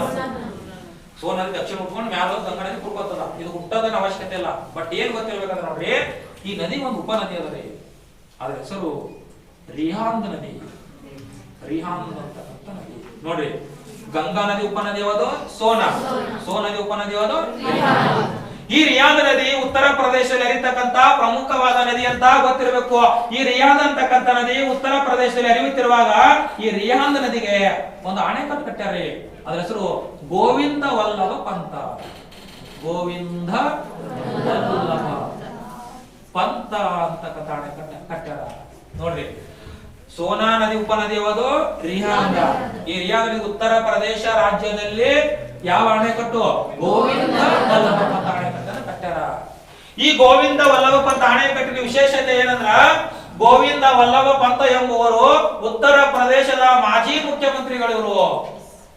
ಇವರು ತಮ್ಮ ಸ್ವಂತ ಹಣದಲ್ಲಿ ಈ ಅಣೆಕಟ್ಟನ್ನು ಕಟ್ಟಿಸ್ಯಾರ. ಯಾರ ಸರ್ಕಾರದಲ್ಲಿ ಇರಲ್ಲ, ಅವರು ಮುಖ್ಯಮಂತ್ರಿ ಅಧಿಕಾರದಲ್ಲಿ ಇರೋದ ಮೇಲೆ ತಮ್ಮ ಸ್ವಂತ ಹಣದಲ್ಲಿ ಅಣೆಕಟ್ಟನ್ನು ಕಟ್ಟಿಸಿಕೊಟ್ಟಾರ. ಅದಕ್ಕಾಗಿ ಈ ಅಣೆಕಟ್ಟಿಗೆ ಅವ್ರ ಹೆಸರನ್ನು ಇಟ್ಟಾರ. ಅದಕ್ಕಾಗಿ ಈ ಕೆಳಗಿನ ಭಾರತದಲ್ಲಿ ಈ ಕೆಳಗಿನ ಯಾವ ಅಣೆಕಟ್ಟನ್ನು ಸರ್ಕಾರ ಅಣೆಕಟ್ಟು ಅಲ್ಲ ಅಂದ್ರೆ ಹೇಳಬಹುದು. ಗೋವಿಂದ ವಲ್ಲಭ ಪಂತ ಅಣೆಕಟ್ಟು ಗೊತ್ತು. ಇಷ್ಟು ನಿಮಗ ಸೋನ್ ನದಿ ಮತ್ತು ರಿಹಾಂದ್ ನದಿ ಬಗ್ಗೆ ಗೊತ್ತಿರಬಹುದು. ಇನ್ನ ಸರಾಯಿ ನದಿ ಅಂತ ಹೇಳ್ತೀವಲ್ಲ, ಸರಾಯು ನದಿ. ಈ ಸರಾಯಿ ನದಿ ಎಲ್ಲಿ ಹುಡುಕುವುದು ಎಲ್ಲಿ ಹೋದ ಅವಶ್ಯಕತೆ ಇಲ್ಲ. ಈ ನದಿಯ ಪಕ್ಕದಲ್ಲಿ ಅಯೋಧ್ಯೆ ಎಂಬ ನಗರ ಅದ. ಈ ಮ್ಯಾಲ ಬರ್ತೈತಿ, ಉತ್ತರ ಪ್ರದೇಶ ಮ್ಯಾಲ ಬರ್ತೈತಿ, ಹಿಂಗ್ ಬರ್ತೈತಿ. ಅಯೋಧ್ಯ ಅಂತಕ್ಕಂಥ ನಗರದ ರಾಮ ಮಂದಿರ ಕಟ್ಟಾರ. ಅದು ಯಾವ ನದಿ ಪಕ್ಕದಲ್ಲಿ ಅದ? ಅಂತ ಗೊತ್ತಿರಬೇಕು. ಇನ್ನ ಗೋಮತಿ ನದಿ, ಗೋಮತಿ ಗೊತ್ತಿರಬೇಕು.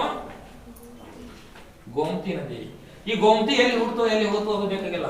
ಈ ಗೋಮತಿ ನದಿ ಪಕ್ಕದಲ್ಲಿ ಲಕ್ನೋ ನಗರ ಅದ. ಉತ್ತರ ಪ್ರದೇಶದ ಲಕ್ನೋ ಅಂತಕ್ಕಂಥ ನಗರ ಯಾವ ನದಿ ದಡದಲ್ಲಿ ಅದ ಅಂತಾನೆ ಕೇಳ್ತಾರ. ಗೋಮತಿ ನದಿ ದಡದಲ್ಲಿ ಅದ ಅಂತ ಗೊತ್ತಿರಬೇಕು. ಇನ್ನೊಂದು ಗೊತ್ತಿರಬೇಕು, ರಾಮಗಂಗಾ ನದಿ. ಯಾವ ಗಂಗಾ? ರಾಮಗಂಗಾ ನದಿ ವಿಶೇಷತೆ ಏನಂದ್ರ, ರಾಮಗಂಗಾ ನದಿ ಎಲ್ಲಿ ಹುಟ್ಟುತ್ತೆ ಎಲ್ಲಿ ಕೊನೆಗೊಳ್ಳುತ್ತೆ ಅವಶ್ಯಕತೆ ಇಲ್ಲ. ರಾಮಗಂಗಾ ನದಿ ಪಕ್ಕದಲ್ಲಿ ಜಿಮ್ ಕಾರ್ಬೆಟ್ ರಾಷ್ಟ್ರೀಯ ಉದ್ಯಾನವನ ಅದ. ಜಿಮ್ ಕಾರ್ಬೆಟ್ ರಾಷ್ಟ್ರೀಯ ಉದ್ಯಾನವನ ಅದ. ಎಕ್ಸಾಮ್ ಅಲ್ಲಿ ಕೇಳಾರ, ಜಿಮ್ ಕಾರ್ಬೆಟ್ ರಾಷ್ಟ್ರೀಯ ಉದ್ಯಾನ ಯಾವ ನದಿ ದಡದಲ್ಲಿ ಅದ ಅಂತಂದ್ರೆ ರಾಮಗಂಗಾ ನದಿ. ಇವೆಲ್ಲನೂ ಕೂಡ ಯಾವ ನದಿ ಉಪನದಿಗಳು? ಗಂಗಾ ನದಿ. ಇಷ್ಟು ನಿಮಗ ಗೊತ್ತಿರಬೇಕು. ಇಲ್ಲಿಗೆ ಗಂಗಾ ನದಿ ಬಗ್ಗೆ ಸಾಕಿಷ್ಟು ಕೆಲವು ಪಾಯಿಂಟ್ಸ್ ಬರಸಾಳಿಗೆ ಹೇಳೋದ್ರೆ ಗೊತ್ತಾಯ್ತಿಲ್ಲ. ಇಷ್ಟು ಅರ್ಥ ಆಗಿತ್ತು ಅಂದ್ರ ಎಕ್ಸಾಮ್ ಅಲ್ಲಿ ಏನೇ ಕ್ವಶನ್ ಕೇಳಿ ಇದ್ರ ಒಳಗಡೆ ಇಂದನೇ ಕ್ವಶನ್ ಕೇಳ್ತಾರ. ಇದು ಬಿಟ್ಟು ಎಲ್ಲಿ ಹೋಗಂಗಿಲ್ಲ. ನೆಕ್ಸ್ಟ್ ಯಾವ್ದಾರು PC ಎಕ್ಸಾಮ್ ಹೆಸರಿ ಬರಕ್ ನೋಡ್ರಿ, ಗ್ಯಾರಂಟಿ ಕೇಳ್ತಾರ ಅಯೋಧ್ಯೆ ಯಾವ ರೀತಿ ತಳದಲ್ಲ ಅಂತಾನೆ ಕೇಳ್ತಾರ. ಯಾಕಂದ್ರೆ ಮೊನ್ನೆ ರಾಮನ ಉದ್ಘಾಟನೆ ಆಗಿಲ್ಲ, ಅದಕ್ಕೋಸ್ಕರ ಕೇಳ್ತಿರ್ತಾರ. ಇಂಥವೆಲ್ಲ ಪ್ರೆಸೆಂಟ್ ಆಗಿ ನೋಡ್ಕೊಂಡು ಹೋಗಿರ್ಬೇಕು ನೀವು. ಇಷ್ಟು ನಿಮ್ಗೆ ಯಾವ ನದಿ ಗೊತ್ತಿರ್ಬೇಕು? ಗಂಗಾ. ನೆಕ್ಸ್ಟ್ ನೋಡೋಣ, ಸಿಂಧೂ ನದಿ ಅಂತ ಹೇಳ್ತೀವಿ.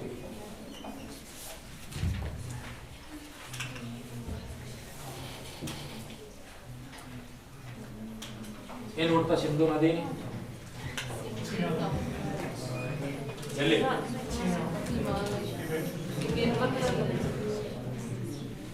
ಟಿಬೇಟ್ದಾಗ.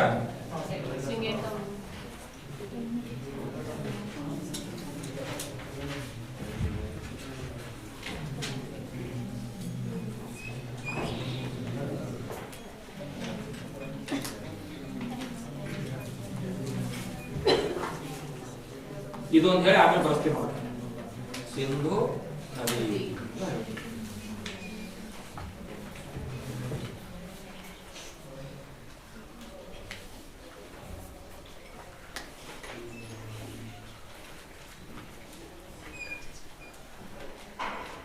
ನೋಡಿ. ಸಿಂಧೂ ನದಿ ನಾವಿದಕ್ಕೆ ಸಿಂಧೂ ನದಿ ಅಂತ ಕರಿತೀವಿ. ಪಾಕಿಸ್ತಾನದಲ್ಲಿ ಇಂಡಸ್ ಪ್ರಪಂಚದ ಎಲ್ಲಾ ದೇಶಕ್ಕೂ ಇಂಡಸ್ ಅಂತಾನೆ ಕರಿತೇವೆ. ನಾವ್ಯಾಕೆ ಇದಕ್ಕೆ ಸಿಂಧೂ ನದಿ ಅಂತ ಕರಿತೇವೆ ಅಂದ್ರ ಇಲ್ಲಿ ಸಿಂಧೂ ನಾಗರಿಕತೆ ಇತ್ತು, ಅದಕ್ಕೆ ಸಿಂಧೂ ನದಿ ಅಂತ ಕರಿತೇವೆ. ಅದು ನಿಜವಾಗಿ ಇಂಡಸ್ ಅಂತಾನೆ ಕರಿಬೇಕು. ಯಾಕಂದ್ರೆ ಪ್ರೆಸೆಂಟ್ ಆಗಿ ನಿಮ್ಗೆ ಗೊತ್ತಿರಬಹುದು, ಭಾರತ ದೇಶಕ್ಕೆ ಇಂಡಿಯಾ ಅಂತ ಹೇಳಿ ಕರಿತೇವೆ. ಇಂಡಿಯಾ ಅಂತ ಕರಿಬೇಕಂದ್ರ ಈ ನದಿನೇ ಕಾರಣ. ಇಂಡಸ್ ಹೋಗಿ ಏನಾಗ್ಯದ ಇಂಡಿಯಾ ಅಂತ ಹೇಳ್ತೇವೆ. ಅದಕ್ಕೆ ಇಂಡಿಯಾ ಅಂತ ಬರಬೇಕಂದ್ರೆ ಈ ನದಿನೇ ಕಾರಣ ಅಂತ ಹೇಳ್ತೀವಿ. ಸರಿ, ಈ ಸಿಂಧೂ ನದಿಗೆ ಪಾಕಿಸ್ತಾನದ ಜೀವ ನದಿ ಅಂತ ಕರೀತಾರ. ಜೀವ ನದಿ. ಸಿಂಧೂ ನದಿಗೆ ನದಿಗಳ ತಂದೆ ಅಂತಾನೆ ಕರೀತಾರ ನೋಡ್ರಿ. ನದಿಗಳ ತಂದೆ. ಯಾಕ?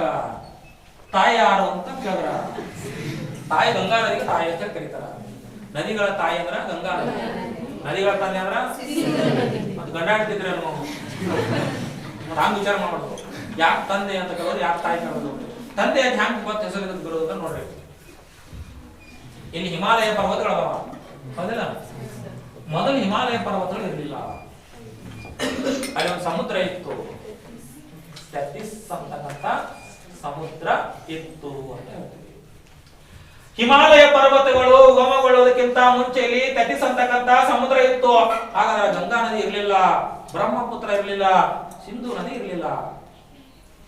ಅವಾಗ ಟೆಥಿಸ್ ಅಂತ ಸಮುದ್ರ ಇದ್ದಾಗ ಏನಾಗಿತ್ತಂದ್ರೆ, ಸಿಂಧೂ ನದಿ ದಕ್ಷಿಣ ಭಾಗದಲ್ಲಿ ಹುಟ್ಟಿಕೊಂಡು ಈ ಸಮುದ್ರಕ್ಕೆ ಹೋಗಿ ಸೇರ್ತಿತ್ತು. ಹಾಗಾದ್ರೆ ಸಮುದ್ರ ಎಲ್ಲಾ ನೀರು ಯಾವ ನದಿ ಇದು? ಸಿಂಧೂ ನದಿ ಇತ್ತು.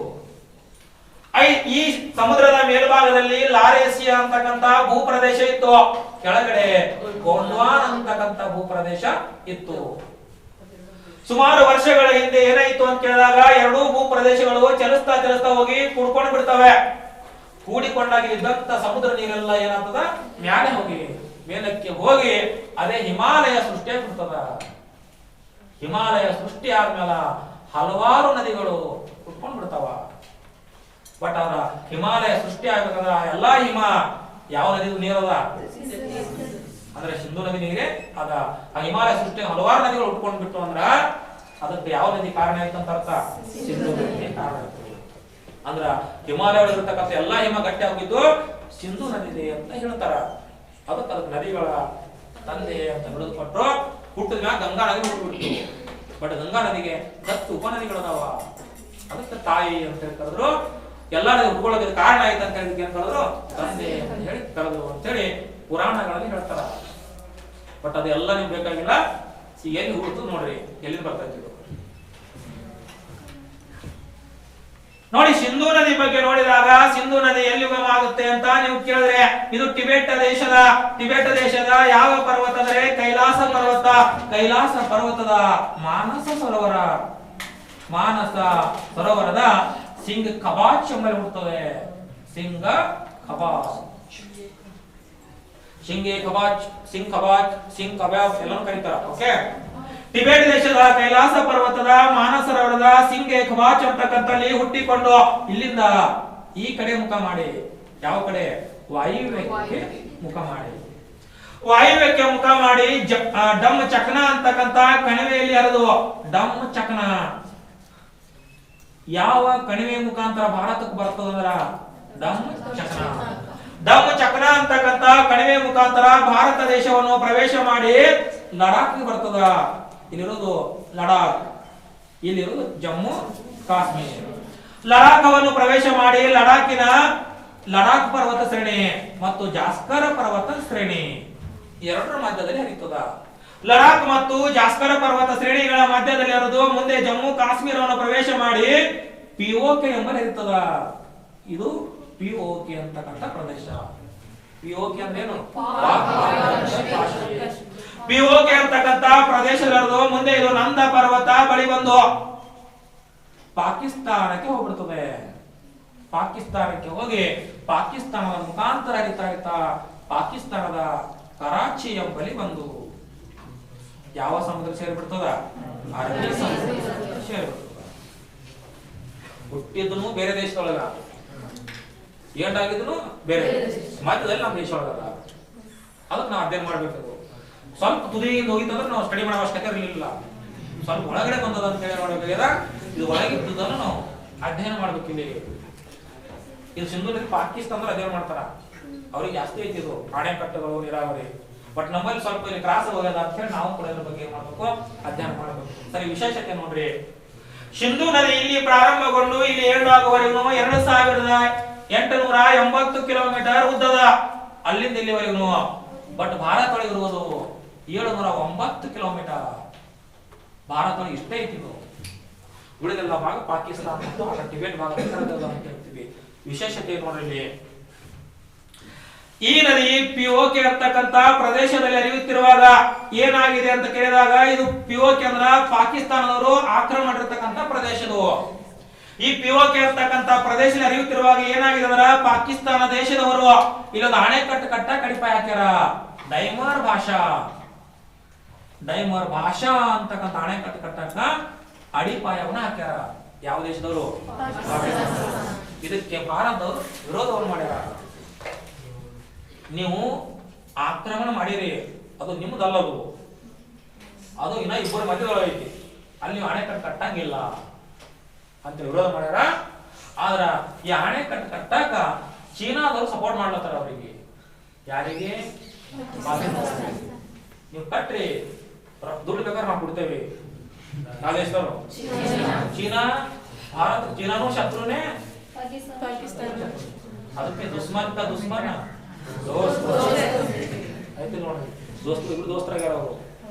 ಅದಕ್ಕ ಅವ್ರು ಏನಂತಾರಲ್ರಿ, ಎಷ್ಟೇ ಜಗಳ ಮಾಡೋದಕ್ಕೆ ನಾವು ದುಡ್ಡು ಕೊಡ್ತೇವೆ, ಕಟ್ರಿ, ಲಾಸ್ಟಿಗೆ ಬಿಡಿಸೋರೇ ಆಗಲಕ್ಕ, ಬಟ್ ಕಟ್ರಿ ಅಂತಾರೆ. ಯಾವ ದೇಶದವರು? ಅದಕ್ಕಾಗಿ ಅಣೆಕಟ್ಟು ಕಟ್ಟಕ್ಕ ನೆರವು ನೀಡಿದ ದೇಶ ಯಾವುದು ಅಂತ ಕೇಳ್ತಾರ? ಚೀನಾ ದೇಶ. ಕಟ್ರಿ ಅಂತ ಹೇಳ್ತಾರ. ಇವ್ರು ಭಾರತ ಕಟ್ಟಕ್ ಬಿಡಂಗಿಲ್ಲ ಅಂತ ಹೇಳ್ತಾರ. ಅದಕ್ಕೆ ಭಾರತ ಮತ್ತು ಪಾಕಿಸ್ತಾನ ಮಧ್ಯದಲ್ಲಿ ಹೆಚ್ಚು ಯಾವ ಅಣೆಕಟ್ಟು ವಿವಾದ ಅಂದ್ರ ಡೈಮರ್ ಭಾಷಾ ಅಂತಕ್ಕಂಥ ಅಣೆಕಟ್ಟು ಐತಿ. ಇದು ಅಷ್ಟೇ ಅಲ್ರಿ, ಭಾರತಕ್ಕೆ ಸ್ವತಂತ್ರ ಸಿಕ್ಕ ಮೇಲೆ ಭಾರತ ಮತ್ತು ಪಾಕಿಸ್ತಾನ ಮಧ್ಯ ಹಲವಾರು ವಿವಾದಗಳದಾವ. ಇದು ಒಂದೇ ನದಿ ಅಲ್ಲ, ಇದು ಎಲ್ಲಾ ಉಪನದಿಗಳು ವಿವಾದಗಳದಾವ. ಅದಕ್ಕಾಗಿ ಸಿಂಧೂ ನದಿ ಮತ್ತು ಇದಕ್ಕಿರುವ 5 ಉಪನದಿಗಳು, ಒಟ್ಟಿನಲ್ಲಿ 6 ಉಪನದಿಗಳ ನೀರು ಹಂಚಿ ಕುರಿತು ಭಾರತ ಮತ್ತು ಪಾಕಿಸ್ತಾನ ಮಧ್ಯದಲ್ಲಿ ಜಗಳ ನಡೆದಿತ್ತು. ಅದು 1960ರಲ್ಲಿ ಭಾರತ ಪಾಕಿಸ್ತಾನ ಮಧ್ಯೆ ಒಪ್ಪಂದ ಇತ್ತು. ಏನ್ ಒಪ್ಪಂದ ಇತ್ತು ಅಂದ್ರ, ಇವ್ರು ಜಗಳಾಡೋದು ನೋಡಿ ವಿಶ್ವಸಂಸ್ಥೆಯವರು ಬರ್ತಾರ, ಸುಮ್ಮನೆ ಯಾಕೆ ಜಗಳಾಡ್ತೀರಿ, 6 ನದಿಗಳದಾವ, 5 ಉಪನದಿಗಳು ಪ್ಲಸ್ 1, ಅದರ 3 ಪಾಕಿಸ್ತಾನದಲ್ಲಿ ಕೊಟ್ಬಿಡ್ರಿ, 3 ನೀವು ತಗೋರಿ ಅಂತ ಹೇಳಿ ಒಪ್ಪಂದ ಆಗ್ತದ. ಎಷ್ಟರಲ್ಲಿ? ಬಟ್ ಅದು ವಿಶ್ವಸಂಸ್ಥೆಯವರು ಮಾಡಿದ್ರ ಅದಕ್ಕೆ ಜವಾಬ್ದಾರಿ ವಹಿಸಿಕೊಂಡವರು ವಿಶ್ವ ಬ್ಯಾಂಕ್ ಅದವರು ಅಂತ ಗೊತ್ತಿರಬೇಕು. ವಿಶ್ವ ಬ್ಯಾಂಕ್ ಅಂದ್ರ ಏನ್ ಹೇಳ್ತಾರಂದ್ರ, ಆಯ್ತು ನೀವು ಈ ನದಿಗಳು ಹಂಚ್ಕೊಟ್ಟು ಹೋಗ್ತೀರಿ, ಜಗಳ ಸ್ಟಾರ್ಟ್ ಆದ್ರೆ ಹೆಂಗ್ ಮಾಡೋದು, ಜಗಳ ಆದನ್ನ ನೋಡ್ಕೋತೇವೆ ಅಂತ ಹೇಳಿ ಜವಾಬ್ದಾರಿ ತೊಂದ್ರೆ ಯಾರು? ಅವ್ರು ಮಾಡಿ ಹೋಗ್ಬಿಟ್ರೆ ಆದ್ರೆ ಜಗಳಾಡ್ತೇವಿಲ್ಲ ನಾದ್ರು, ಬಟ್ ನಾ ಜವಾಬ್ದಾರಿ ಅಂತ ತೊಂದರ. ಬಟ್ ಇನ್ನೂ ಆದ್ರೂ ಕೂಡ ಭಾರತ ಮತ್ತು ಪಾಕಿಸ್ತಾನ ಮಧ್ಯೆ ವಿವಾದದ. ಹಾಗಾದ್ರೆ 3 ನದಿಗಳು ಪಾಕಿಸ್ತಾನ ಕೊಟ್ಟೇವಿ. ಯಾವ ನದಿಗಳನ್ನ ನೋಡ್ರಿ? ಒಂದು ಸಿಂಧೂ ನದಿ, ಇದು ಪಾಕಿಸ್ತಾನ ಬಿಟ್ಟು ಕೊಟ್ಟೇವಿ. ಇನ್ನೊಂದು ಚೀನಾಬ್ ನದಿ, ಇನ್ನೊಂದು ಜೀಲಂ ನದಿ. ಈ 3 ಯಾವ ದೇಶ ಕೊಟ್ಟೇವಿ? ಪಾಕಿಸ್ತಾನ ಕೊಟ್ಟೇವಿ. ಭಾರತಕ್ಕೆ ಇರೋದು ಸಟ್ಲೇಜ್ ನದಿ, ಸಟ್ಲೇಜ್, ರಾವಿ, ಈ 3 ನದಿಗಳು ಭಾರತಕ್ಕೆ ಅದಾವ. ಹೇಳ್ತಾರ 1960 ನಡೆದ ಒಪ್ಪಂದ ಪ್ರಕಾರ ಭಾರತಕ್ಕೆ ಬಿಟ್ಟು ಕೊಟ್ಟ ನದಿಗಳು ಯಾವುವು ಅಂತ ಕೇಳ್ತಾರೆ? ಸಟ್ಲೇಜ್, ರಾವಿ, ಬಿಯಾಸ್. 3 ನದಿಗಳು ಭಾರತಕ್ಕೆ ಅದಾವ, 3 ನದಿಗಳು ಪಾಕಿಸ್ತಾನಕ್ಕೆ ಅದಾವ. ಇದು ಒಪ್ಪಂದ ಆಯ್ತು 1960ರಲ್ಲಿ ಅಂತ ಗೊತ್ತಿರಬೇಕು. ಈ ಸಿಂಧೂ ನದಿಗೆ ಪಾಕಿಸ್ತಾನ ದೊಡ್ಡ ಅಣೆಕಟ್ಟದ, ತರ್ಬೆಲ್ಲಾ ಅಣೆಕಟ್ಟು. ಪಾಕಿಸ್ತಾನ ದೇಶದೊಳಗೆ ಅದಾವ ಅಂತ ಹೇಳ್ತೀವಿ. ಸಿಂಧೂ ನದಿ ಉಗಮ ಮತ್ತು ಏನು, ಇನ್ನು ಸಿಂಧೂ ನದಿ ಇರುವ ಉಪನದಿಗಳ ಬಗ್ಗೆ ಅಧ್ಯಯನ ಮಾಡಬೇಕು. ಅವೇ ಎಕ್ಸಾಮ್ ಅಲ್ಲಿ ಕ್ವಶನ್ ಕೇಳ್ತಾರ. ಸಿಂಧೂ ನದಿ ಇರುವ 5 ಉಪನದಿಗಳು ಯಾವ ಬರ್ದಿ ನೋಡ್ರಿ ಇಲ್ಲಿ. ಯಾವ ಹೇಳ್ರಿ?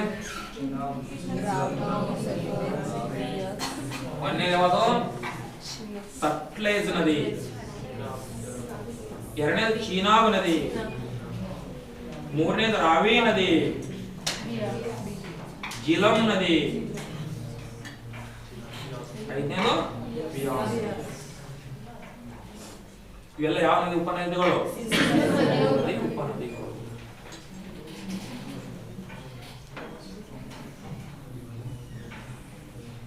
ನೋಡ್ರಿ, ಒಪ್ಪಂದ ಪ್ರಕಾರ ನದಿಗಳ ಹಂಚಿಕೆ ಆಗ್ಯಾವ ಅಂದ್ರ 3 ನದಿಗಳು ಅವ್ರಿಗೆ ಬಿಟ್ಟೇವ ಅಂದ್ರೆ ಬಿಟ್ಬಿಡ್ಬೇಕು. ಅವರು ನಮ್ ಬಿಟ್ರ ಬಿಟ್ಬಿಡ್ಬೇಕು. ಆದ್ರೂ ಅವರು ಹೂ ಅಂತಾರ, ನಾವು ಹೂ ಅಂತೇವಿ. ಮತ್ತ ರಾತ್ರಿ ನಾವು ಮರು ತೆಗೆಯೋದು, ಅವರು ರಾತ್ರಿ 2 ಮಾಡೋದು. ಈ ಎಕ್ಸಾಂಪಲ್ ಈಗ ಜಿಲ್ಲಾ ನದಿಯಲ್ಲಿ ಬಿಟ್ಟು ಕೊಟ್ಟೇವಿ, ಬಿಟ್ಟು ಬಿಡ್ಬೇಕಿಲ್ಲ. ರಾತ್ರಿ ಇಲ್ಲಿ ಮರು ತೆಗಿತಾರ ಮಾರ ಬೇಯಿಸಿದ್ರು, ಅವ್ರು ಜಗಳ ಮಾಡ್ತಾರ. ಜಿಲ್ಲಾ ನದಿಗೆ ಜಲವಿದ್ಯುತ್ ಕರೆಂಟ್ ಜಲವಿದ್ಯುತ್ ಕೇಂದ್ರ ಸ್ಥಾಪನೆ ಮಾಡಬಾರ್ದು ಅಂತ ಅವ್ರು ಹೇಳ್ಯಾರ. ಬಟ್ ಇವ್ರು ಮಾಡ್ಯಾರ. ಅವ್ರು ಹೇಳ್ತಾರ ನಮಗ ಅರ್ಧ ಕರೆಂಟ್ ಕೊಡಿ ನೀವು ಅರ್ಧ ತಗೋರಿ. ಇವ್ರ ಅಂತಾರ ಇಲ್ಲ ಇಲ್ಲಿ ಕರೆಂಟ್ ಉತ್ಪಾದನೆ ಆಗಲ್ಲ. ಅದಕ್ಕೆ ಭಾರತ ಅದಕ್ಕೆ ಯಾವಾಗ ನೋಡಿ ಜಗಳ ಆಡ್ತಿರ್ತಾರಲ್ಲ, ಅದನ್ನ ಹೇಳಿಕೊಂಡಾಗ ಏನಾಗಲ್ಲ, ಅವರು ನಡೆಯುದಿಲ್ಲ, ಅವರು ಬಿಟ್ಬಿಡ್ಬೇಕಿಲ್ಲ, ಅವರು ಏನಾರೇ ಮಾಡ್ತಾರ. ಇಲ್ಲಿ ಬಿಟ್ಟವ್ರು ಏನ್ ಹಾಕಿದ್ರೆ ಸುಮ್ ಕುಂದ್ರಬೇಕು, ಮತ್ತೆ ಲೈನ್ ತೆಗೆದು ಬರ್ತಾರ ಅವರು. ಇವರು ಜಗಳ. ಅದಕ್ಕೆ ಭಾರತ ಮತ್ತು ಪಾಕಿಸ್ತಾನ ಮಧ್ಯೆ ಯಾವಾಗಲೂ ಯಾವಾಗ ಇರ್ತದ್ರ ನಾವು ಕರೆಕ್ಟ್ ಆಗಿ ಹೋಗಂಗಿಲ್ಲ, ಅವರು ಕರೆಕ್ಟ್ ಆಗಿ ಹೋಗಂಗಿಲ್ಲ. ಆದ್ರೆ ಭಾರತ ಸುಮ್ಮನೆ ಇರ್ತಾರೆ, ಅವ್ರು ಹೋಗ್ಬಿಡು ಅಂತೇಳಿ ಅವ್ರು ಸುಮ್ಮನೆ ಕುಂದ್ರ ನೋಡ್ರಿ. ಬಟ್ ಏನಾರ ಅವ್ರು ಮಾಡ್ಕೊತಿರ್ತಾರ, ಏನೇನ್ ಮಾಡ್ಲತ್ತಾರ ನೋಡ್ರಿ, ನದಿಗಳು ಗೊತ್ತಾಗ ಅವ್ರು ಏನೇನ್ ಮಾಡತ್ತಾರ, ಯಾಕೆ ಜಗಳ ಸ್ಟಾರ್ಟ್ ಆಗ್ಯಾವ, ನಾವ್ ಯಾಕೆ ಪದೇ ಪದೇ ಪಾಕಿಸ್ತಾನ ವಿರೋಧ ಮಾಡ್ತೀವಿ, ಅದಕ್ಕೆ ಚೀನಾದವ್ರು ಯಾಕೆ ಸಪೋರ್ಟ್ ಮಾಡ್ತಾರ ನೋಡ್ರಿ. ಅದಕ್ಕೆ ನೋಡ್ರಿ ಯಾವಾಗಲೂ ನಮ್ ಪಕ್ಕದವರು ಎರಡೂ ಸೈಡ್ ಇದ್ದವ್ರ ಶತ್ರುಗಳೇ ಇರ್ತಾರ. ಎಕ್ಸಾಂಪಲ್ ಮನೆ ಕಟ್ಟಿರ್ತಾರೆ, ನೀವು ಈ ಕಡೆ ಮನೆ ಅದ, ಈ ಕಡೆ ಮನೆ ಅದ, ನೀವು ಇಬ್ಬರು ವಿರೋಧಿಗಳೇ. ಇಲ್ಲಿ ಕಸ ಬತ್ತು, ಕಡ್ಡಿ ಬತ್ತು, ಕುರಿ ಬತ್ತು, ಅದು ಬತ್ತು, ಇದು ಬತ್ತು ಸ್ಟಾರ್ಟ್ ಆಗ್ತಿರ್ತಾವ. ಬಟ್ ಇವ್ರದ್ದು ಒಳ್ಳೆ ದೋಸ್ತಿ ಇರ್ತವ. ಯಾಕಂದ್ರ ಸಮ ದೂರ ಇದಾರಲ್ಲ, ಇಬ್ರು ಇವರಿಗೆ ಮಾಡ್ತಾರೆ. ಆಗ ಈ ಕಡೆ ಪಾಕಿಸ್ತಾನ ಆಗದ, ಈ ಕಡೆ ಚೀನಾ ಆಗ್ಯದ. ಮೊದಲು ಯಾವ ದೇಶ ಆಗ್ಯದ? ಅದಕ್ಕಾಗಿ ಎರಡೂ ದೇಶಗಳು ಭಾರತಕ್ಕೆ ವಿರೋಧ ಮಾಡತ್ತವ. ನೋಡಿ, ಯಾವ ನದಿಗಳಲ್ಲಿ ವಿವಾದ ಆಗ್ಯದ ಅನ್ನೋದು ಗೊತ್ತಾಗುತ್ತೆ. ಇವು 5 ನದಿಗಳು ಯಾವ ನದಿ ಉಪನದಿಗಳು? ಸಿಂಧೂ ನದಿ ಉಪನದಿಗಳು. ಎಕ್ಸಾಂಪಲ್ ಕೇಳ್ತಾರೆ ನೀವು, ಈ ಕೆಳಗಿನ ಯಾವ ನದಿ ಸಿಂಧೂ ನದಿ ಉಪನದಿ ಅಲ್ಲ ಅಂತ ತುಂಬಾ ಸಲ ಎಕ್ಸಾಂಪಲ್ ಕೇಳಾರ. ಇದರ 3 ಕೊಟ್ಟು ಮತ್ತೊಂದು ಯಾವ್ದಾರ ಹಾಕ್ತಾರ, ಚಂಬಲ್, ಗೋಮತಿ, ಹೌದಾ, ಬ್ರಹ್ಮ, ಇಂತ ಯಾವ್ದಾರ ಕೊಡ್ತಿರ್ತಾರ. ಇವು 5 ಕೂಡ ಯಾವ ನದಿ ಉಪನದಿಗಳು ಗೊತ್ತಿರ್ಬೇಕು? ಸಿಂಧು. ಇವು ನೆನಪಿರುವ ಟೆಕ್ನಿಕಲ್ ತಿಳ್ಕೊಂಡ್ಬಿಡ್ರಿ. ಒಂದು ಒಂದೇ ಯಾವ್ದು ಹೇಳ್ರಿ? ಸಟ್ಲೇಜ್, ಚೀನಾಬ್, ರಾವಿ, ಜೀಲಂ, ಬಿಯಾಸ್. ಸಚೀನ ಯಾರು? ಸಚಿನ. ಸ ಅಂದ್ರ ಸಟ್ಲೇಜ, ಚೀನ್ ಅಂದ್ರ ಚೀನಾ. ಸಚಿನ ರಾಜಿ ಜೊತೆ, ಯಾರ ಜೊತೆ? ರಾಜಿ ಜೊತೆ. ಬೀಜಿ ಇದ್ದನು, ಏನಿದ್ದನು? ಬೀಜಿ. ಸ ಅಂದ್ರ ಸಟ್ಲೇಜ, ಚೀನ್ ಅಂದ್ರ ಚೀನಾಬ, ರಾಜ್ ಅಂದ್ರ ರಾವಿ ಮತ್ತು ಜಿಲಮ, ಬೀಜಿ ಅಂದ್ರ ಸಚಿನ ರಾಜಿ ಜೊತೆ ಬೀಜಿ ಇದ್ದನು. ಎಲ್ಲಿ? ಇಲ್ಲಿ ಸಿಂಧೂ ನದಿ ತಳದಲ್ಲಿ ಗೊತ್ತಿರಬೇಕು. ಇಷ್ಟು ಉಪನದಿಗಳು ಅಂತ ಗೊತ್ತಿರಬೇಕು. ಒಂದೊಂದೇ ನೋಡ್ತಾ ಹೋಗೋಣ. ಫಸ್ಟ್ ಯಾವ ನದಿ ಅಂತ ಹೇಳ್ತೇವೆ ನೋಡ್ರಿ.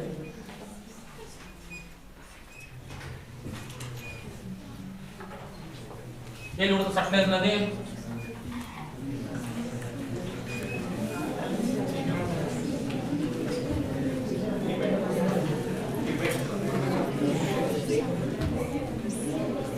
ಒಂದೇದು ಸಟ್ಲೇಜ್ ನದಿ.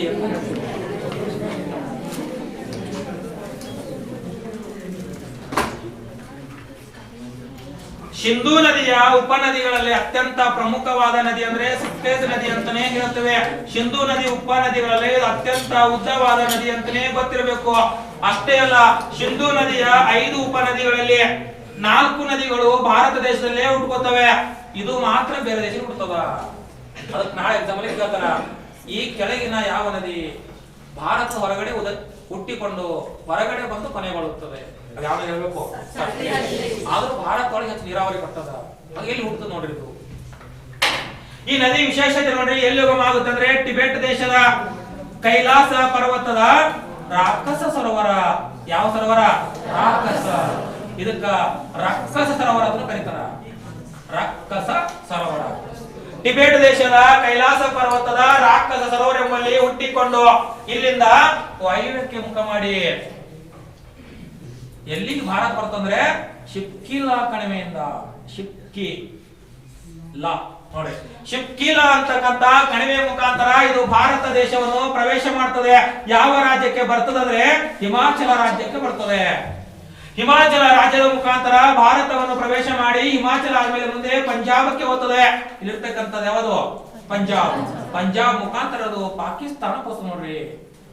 ಪಾಕಿಸ್ತಾನಕ್ಕೆ ಹೋಗಿ ಪಾಕಿಸ್ತಾನದ ಮಿಥನ್ ಕೋಟಾ ಎಂಬಲ್ಲಿ, ಮಿಥನ್ ಕೋಟಾ ಎಂಬಲ್ಲಿ ಇಲ್ಲಿ ಸಿಂಧು ಬರ್ತಿರ್ತದೆ ನೋಡ್ರಿ. ಹೋಗಿ ಸಿಂಧು ನದಿ ಜಾಣ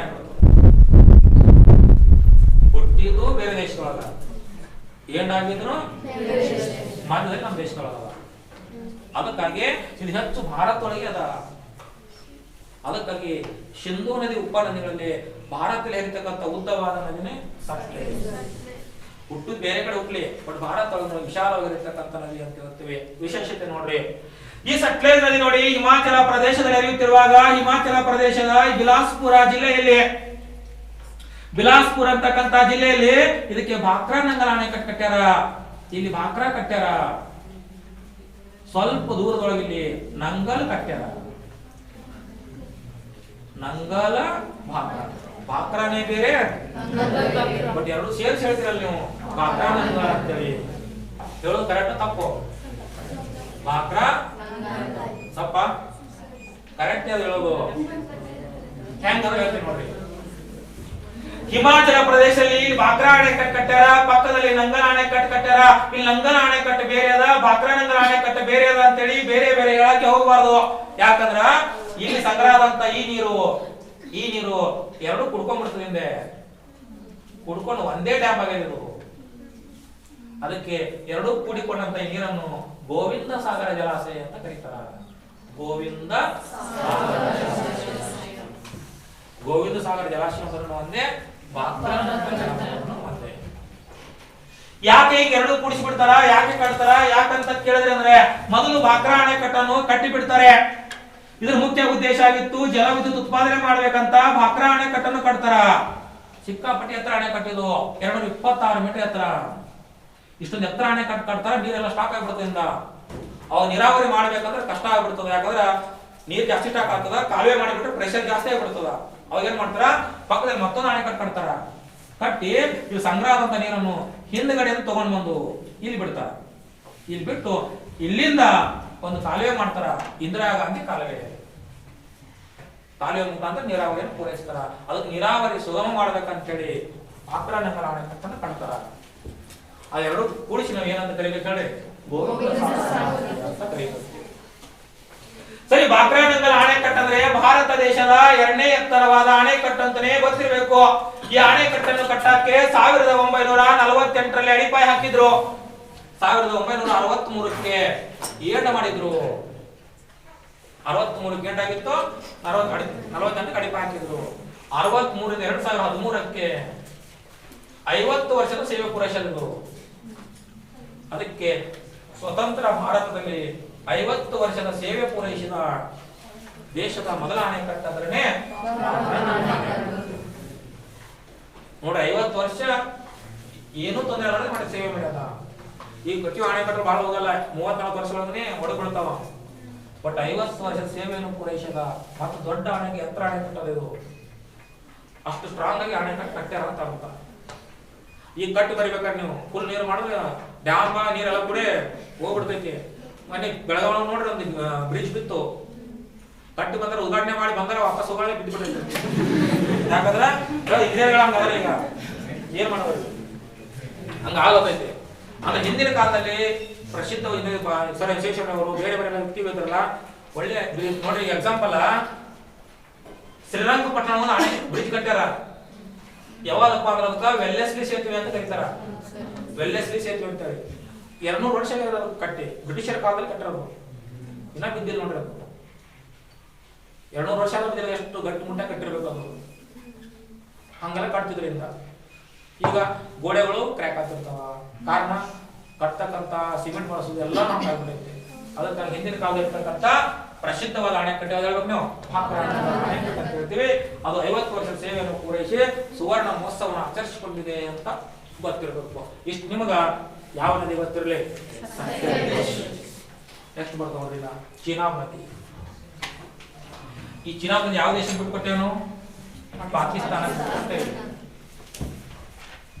ಚಿನಾಬ್ ಅಂತಕ್ಕಂಥ ನದಿ ಒಪ್ಪಂದ ಪ್ರಕಾರ ಪಾಕಿಸ್ತಾನ ದೇಶಕ್ಕೆ ಬಿಟ್ಟುಕೊಟ್ಟೇವೆ.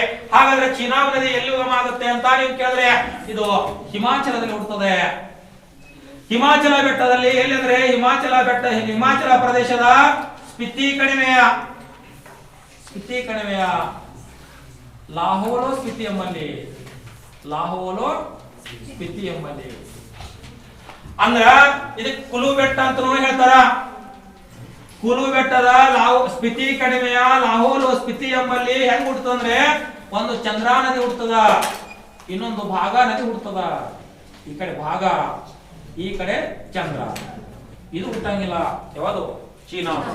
ಹಿಮಾಚಲ ಪ್ರದೇಶದಲ್ಲಿ ಚಂದ್ರ ಮತ್ತು ಭಾಗ ಎಂಬ ನದಿ ಹುಟ್ಟುತ್ತವೆ. ಎರಡು ನದಿಗಳು ಉತ್ತರಕ್ಕೆ ಮುಖ ಮಾಡಿ ಜಮ್ಮು ಕಾಶ್ಮೀರಕ್ಕೆ ಹೋಗಿ ಎರಡು ನದಿಗಳು ಚೀನಾ ಗಂಬಲಿ ಕುಡ್ಕೋತಾವ. ಅಲ್ಲಿಂದ ಇದು ಚೀನಾ ನದಿ ಆತ ನೋಡ್ರಿ.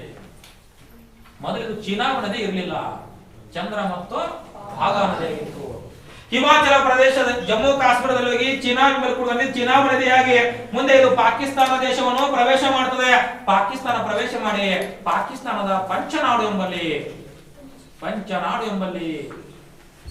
ಸಟ್ಲೇಜ್ ನದಿಗೆ ಬಂದು ಸೇರ್ಬಿಡ್ತು ನೋಡ್ರಿ. ಸಟ್ಲೇಜ್ ಬಂದು ಕುಡಿಬಿಟ್ಟಾವ ನೋಡ್ರಿ. ಸಟ್ಲೇಜ್ ಸಿಂಧೂ ಕುಡಿಯದ,